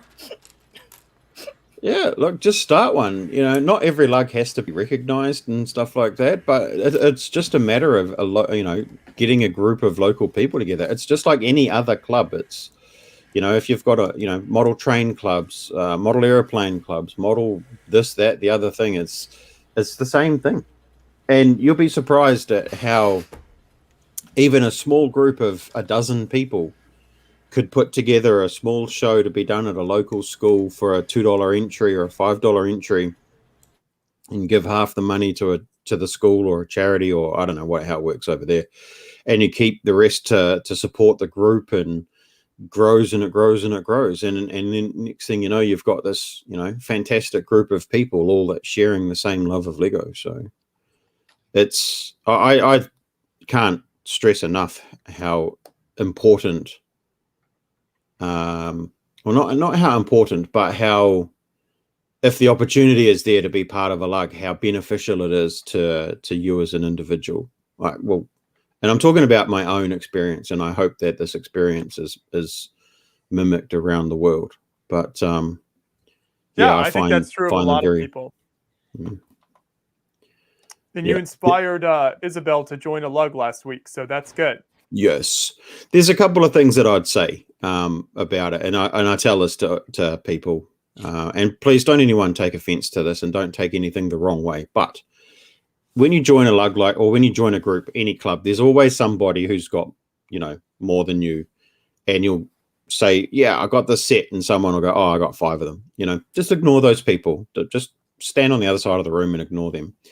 But the other thing that's really important when you're starting out in this journey of Lego, don't be overwhelmed or don't be put off by the fact that other people have larger collections and do huge displays and all that crazy stuff.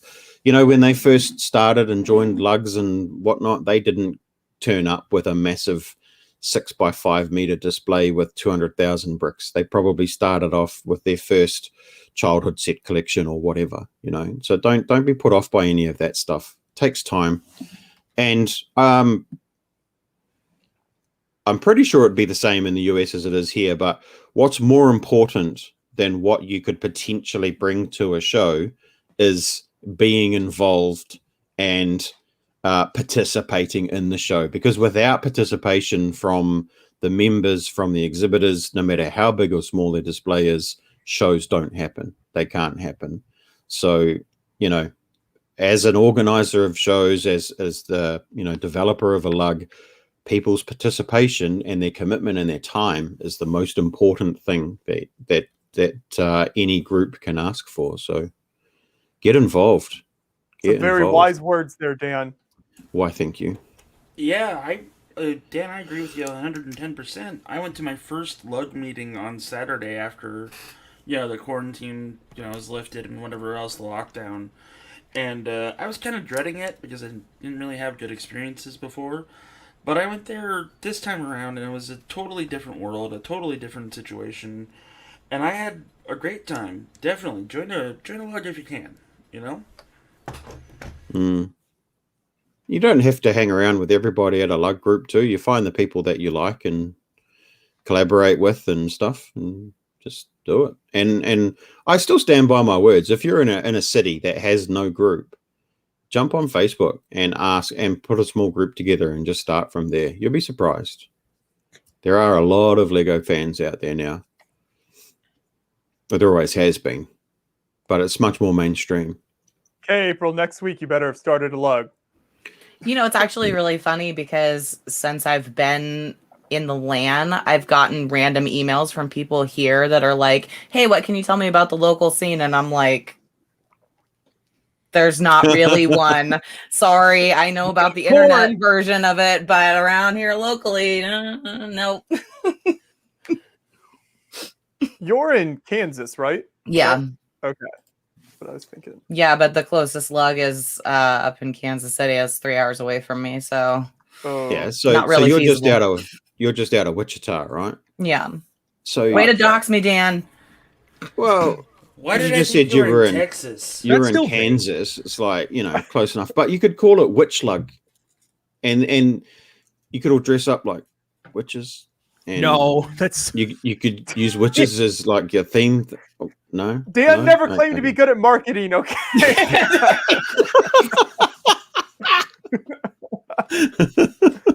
You could be the Wichita witches. Yeah, that's right. Exactly. Right. That's the suggestion. That's the suggestion that the out of touch boomer suggests at the marketing meeting. Like, what about this one, guys? It's like, we have a long history of terrible names for everything, our sporting teams, everything. So it would be perfect because it would go in line with that. But no. Yeah. Or you could just have a big question mark, and it could be like, "Which lug?" Oh, like Dan. Oh, come on. I'm trying. So wait, hold on. Panfred Nudo says, so you're telling me April needs to start a coven? A coven? No. No. That's not it. I mean, you're into bees, and Nicolas Cage did that movie where he's saying not the bees, the Witcherman. So you could easily just incorporate that into the lug, throw up a big wicker man, and every once in a while sacrifice a guy to the bee gods. This is really just going down a whole track we don't want to go down. All right. Dan was so inspirational earlier, and now you guys have just had to go and ruin it. I can only be inspirational for so long. Keeping in line with witches, yes, Sniffle Block said, I'm looking forward to the Quarantine Cast Halloween edition. We had it last Halloween, and it consisted of Joshua and Kirk being normal, and I walked on in an inflatable Luigi suit. That was the Halloween episode last year. What a bust. Is that really a surprise? Do Kirk and I strike you as people who would do a lot for Halloween, Brian? I strike you guys as being relatively fun. You would think, oh, wow, Halloween's this week. We should dress up. No. Well, we didn't think. I think I remember because you were like, that would be cool if Kirk had like a Miles costume or something, came on as Miles. And I was just looking at you like, no. What do you mean, no? I don't dress up, okay? I don't do that. That was some crazy foreshadowing, though, Brian. Kirk doesn't have fun, is what Kirk is saying. Look, Also, maybe. Wait. No, maybe I could do something because there is some interesting stuff being released, or that has already been released with the Marvel Legends line. That looks great as cosplay. Maybe I could do something. Maybe I couldn't. We'll see. You'll see what happens come October. But I'm not making any promises. To be fair, whenever Kirk says "we'll see," that's a no. Yeah, that's a no. Is it? That's a firm no. Is that true? That's me. It definitely is. When I say "we'll see" as well, that also means no. So, Brian, you've seen us without our red shirts on. How scary is it? You look like you're in like a ska band. There's nothing wrong with being in a ska band, Joshua. I don't know what I had on. I'm trying to remember what I had on. It was like all black and like silver. Was it? It was like a puffy black jacket and boots and like black jeans. And I'm like, what is with you guys? Yeah, boots. I've never worn boots in my life. They look like boots. I wasn't looking you up and down like, wow, look at Joshua's ensemble here in New York. I was just like, oh, it's a get up. All right, cool. Yeah, Joshua, do you know what a ska band is, or? I'm the general idea of it. Yes. Okay. I probably had my I don't know, maybe my HMS Victory jacket on that I picked up from the ship when I was there in England in 2019. That I really like wearing that jacket. So that's probably what I had on. Mm-hmm. And Andres was just standing bright and tall over everyone else, just very as he does, very lankily going over to the shirt section and grabbing stuff and like, whoa, okay, putting it back. Oh, that's when I picked up my Legend of Zelda Breath of the Wild shirt, which I wear all the time now. It's great. Nice. Yeah, no, though. Like, I'm serious. I know I'm saying we'll see, but I am serious because I want to get at least one prop. No, seriously, I used to have the Star-Lord helmet prop, and then I sold it like a fool. Because I wanted more Lego. I regret doing that. I should have kept it. Kirk. And what?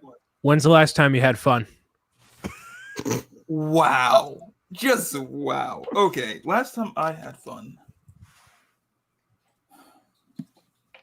I know 2020 happened, but still. Ah, boy. It shouldn't take that long to answer, Kirk. Wait, I'm trying to think. Because I don't want to say something that I'm like, oh, wait, no, that's not it. Hold up. He's sifting throughout the other traumas he's had in life, and he's like, not that, not that, not that, not that. Wait. Okay, so maybe, I think was probably was Brick Fair, Virginia. 2019, 2 years ago. Oh, no, Kirk. Oh, no. Because before that, it was going to Florida on vacation, and we have not been on vacation in a while. Is your daily existence that bad? Not really. We need to do something for you. Gotta bring him to the clubs in DC. That's what we that do. light we sent you apparently wasn't enough. I don't know. Like, I think my days these past few days, I mean, lately have just consisted of me like, okay, I do some sort of thing Lego related, maybe you're not. And then after that, it's just like, okay, go do some yard work. I'll go mow the lawn, go, pull weeds. I've been doing that like for the past few days.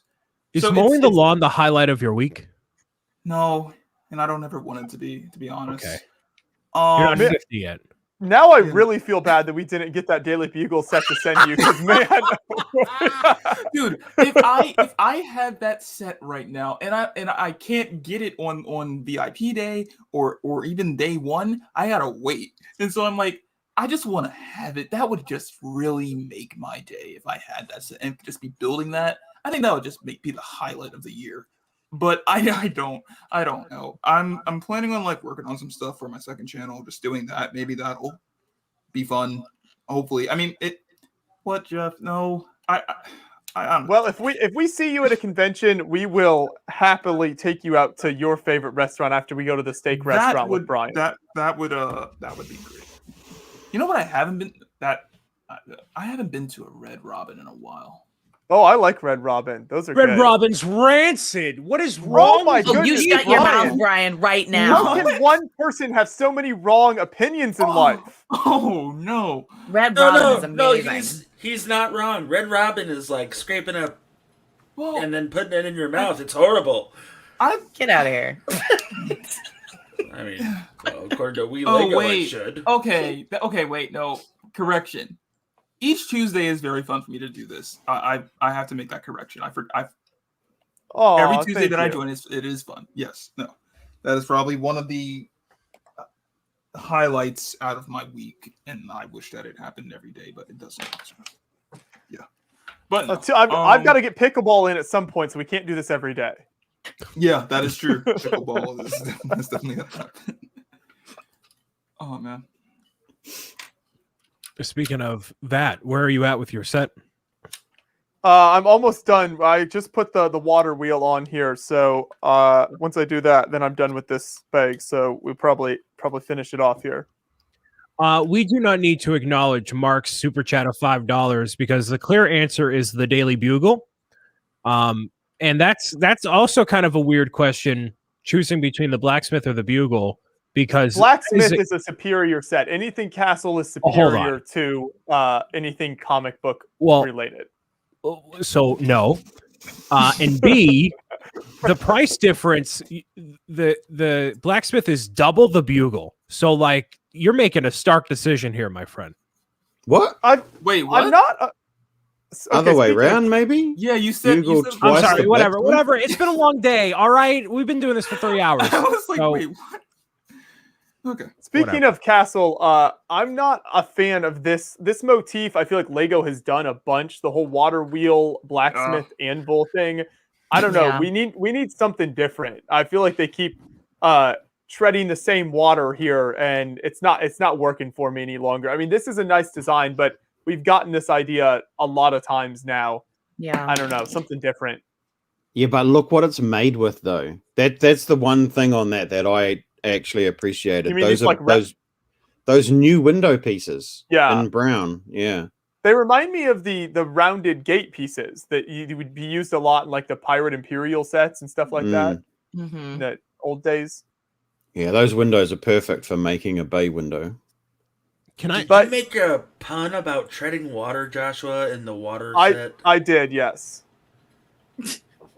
Can I ban most of the people in this chat? They're all saying the Blacksmith, and they're wrong. I would pick the Blacksmith too. What is wrong with you people? What's wrong with you? You don't like Red Robin. Red Robin is nasty. No, it is not. And they have the best ranch dressing. Fight me. I I don't. like the fries. The fries Bottomless fries. Their fries are Bottomless fries that are probably from like the bottom of the bin in Idaho. Like what? These aren't like quality fries. You're not All getting right.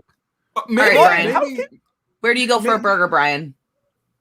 That's a national chain. Come on. That's a national chain. Uh-huh.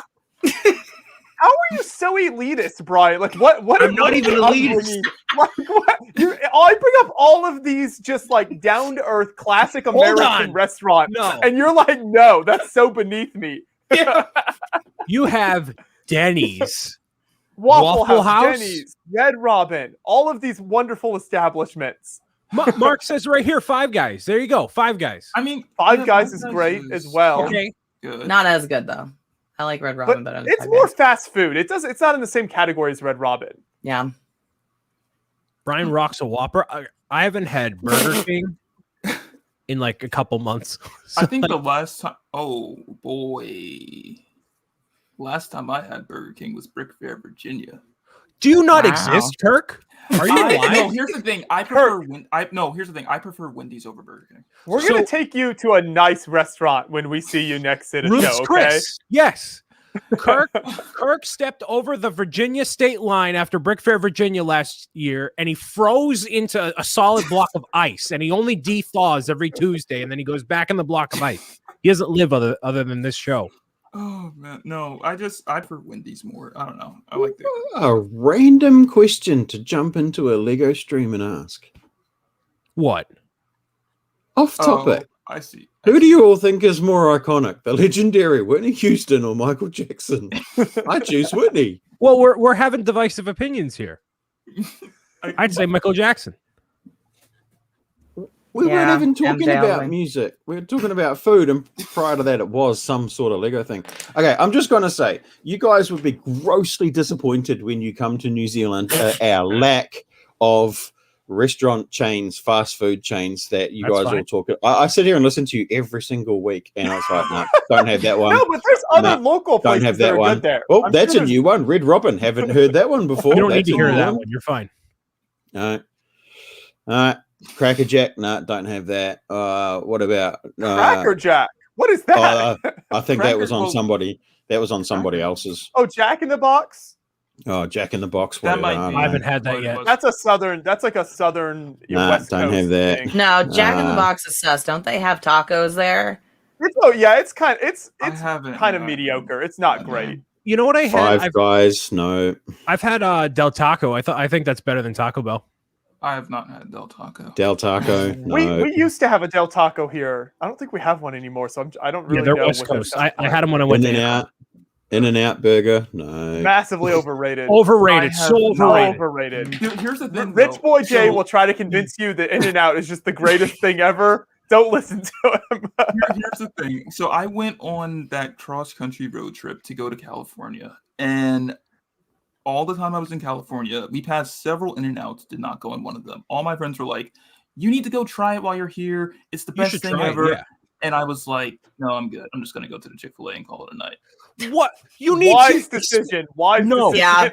Agreed. You need to at least try it once. You got to try. There's another one. There's another one. Chick-fil-A. No. Don't have it. Chick-fil-A is legitimately worth it. Not like people overhype In-N-Out. Don't have Chick-fil-A either. Do you have Whataburger? No, you think he has Whataburger? No way. They don't have local. That's why Andreas goes so crazy over Five Guys. Every time he's in New York City, every year we go to Five Guys because he loves it. But then it came to Germany. It's in like 2 German cities now, so he can get it without coming over here. Five Guys is America in a bag. You have greasy, delicious burger patties, so you're just so many fries. The amount of fries they put in there, and then the grease is just soaking through the brown. Yeah, is that the place that I think I've heard this story before? I'm not sure, it might have been in April or something. But is that where like you order like a small fries because you know that they're always just top the bag up? Yeah, it's great. I've heard this one. Sounds like a good place. Dan, if you can't put the bag on your car seat on the way home because don't. Dan, if you want to get on the cusp of going to cardiac arrest, no matter what weight you are, you go to Five Guys. Five Guys is the perfect place to go to. If John and I have been traveling abroad somewhere, the first place you want to hit up when you come back to the U.S. is Five Guys because you can't get food like that outside of America. I can't believe myself. So here's the thing: I've had Five Guys, but I've only had it once. Here's the Tell me you got a hot dog. You got a hot dog there, No, I believe it was a burger. No, it was a burger. Okay. But here's the kicker. 2013. And you want to know how I remember this? Because I was young. I was with my cousin and my uncle. Were you 7 back then? 2013. When did this movie come out? So no, I was here's even more of a kicker. I was 11. Wow. All right, so I was 11 when it was memorable though. Yeah, I went to go see Percy Jackson Sea of Monsters, which was a terrible movie now that I think about it. I saw that with my cousin and my uncle. And then after that, we had Five Guys. I had a burger and I think fries. That was the only time I've ever had Five Guys. Brick Fair, Virginia. We're going to take it to a nice restaurant. And then I'm going to take, after these guys go to bed, because they're going to work and they're going to do whatever, we're going to go to the clubs in D.C., right? We're hitting the club. Don't go clubbing, Kurt. Don't do that. You can have lots of so much fun without going clubbing. Trust me. Hold on. Me, Kirk, Joseph Zawada and anyone else that Oh wants to roll up. no! Oh, that sounds like that night is gonna end so badly. Brian, I give to thee the power of the best wingman ever on the planet. You know what to do. Yes. Have a good time, Kirk. Joe's gonna be crying on the corner of the street, just like, I don't know what just happened, and none of us know what happened, but he's crying. Kirk is just Don't like, let him I'm do just, it to you. well, I'm just happy to be here, and he's holding like his little cup of seltzer water, and here I am, just like all disheveled, like, oh, we're gonna get back. All right, okay, it's gonna be great. Andreas tried to take us clubbing in Hamburg because that's like totally his. That scene. sounds like, fun. Has he talked about that on the stream? No. Maybe not. Oh, yeah, he sometime he'll tell you all about that. And John and I were just like, oh, this is not for us. Gotta live. You think in any other context, Kirk Wilson will go to the club if I didn't force him to go? Nah, we got to take him to the club. Oh boy. I don't even like the club, but we're going. Oh boy. Oh, I think on that note, we should wrap things up. Yeah, it's been a good stream. I've got a few steps left in the castle, so I'll finish that up next week. Jeff, thank you once again for building and showing off those cars. That was cool. I'm glad you enjoyed it. I really appreciate the opportunity to do so. Thank you. Yes, yep. April, good luck with your Hive thing, and I hope your subscribers enjoy it. Thanks. Dan, I hope you enjoy whatever nice build you've got coming up next. I know there's always something that you've got in the works. Oh, you know what? I am super excited. On Thursday, I'm going to be doing a Lego Friends Build-a-thon, all of the Summer Wave sets. And I'm not talking Friends the apartment. I'm not talking the fun Friends sets. I'm talking Friends. You know, you want to check out all these new cool Friends mini dolls? Thursday, 10 o'clock New Zealand time. It's going to be a long day. Long day. Long day. All of them, the whole lot from start to finish. It'll be fun, I'm sure. Looking forward to it. Thanks for having me, by the way. Doesn't sound fun at all. Are we going to try to do another raid here? If you like to, that's on you. Put that in whatever I'm supposed to type in. I'll do this here. Let's see, and I don't want to offend all the Twitch people. Like Nick got upset at me last week, so before I do this, thanks for everyone watching on Twitch. We'll see you all later. Yes. I just copied. Well, you got 21 people watching on Twitch. Wow. Nice. Thank you, everyone. Yes. We're slowly but very quietly taking over. Don't worry. That's it. Let's see. How do I get over here to wherever we're streaming? Here we go. Okay, so this is gonna sign off for us. On Twitch, at least. Yeah. There we go. Did it do? I think it did it. It did. So I'm gonna be doing 2 review videos on the Eevee and Pikachu this week, so look forward to that on Beyond the Brick on the YouTube channel and other stuff as well. So that's what I got cooking, at least for you guys. I'm excited. It's always a good week when Brian has more content on the channel.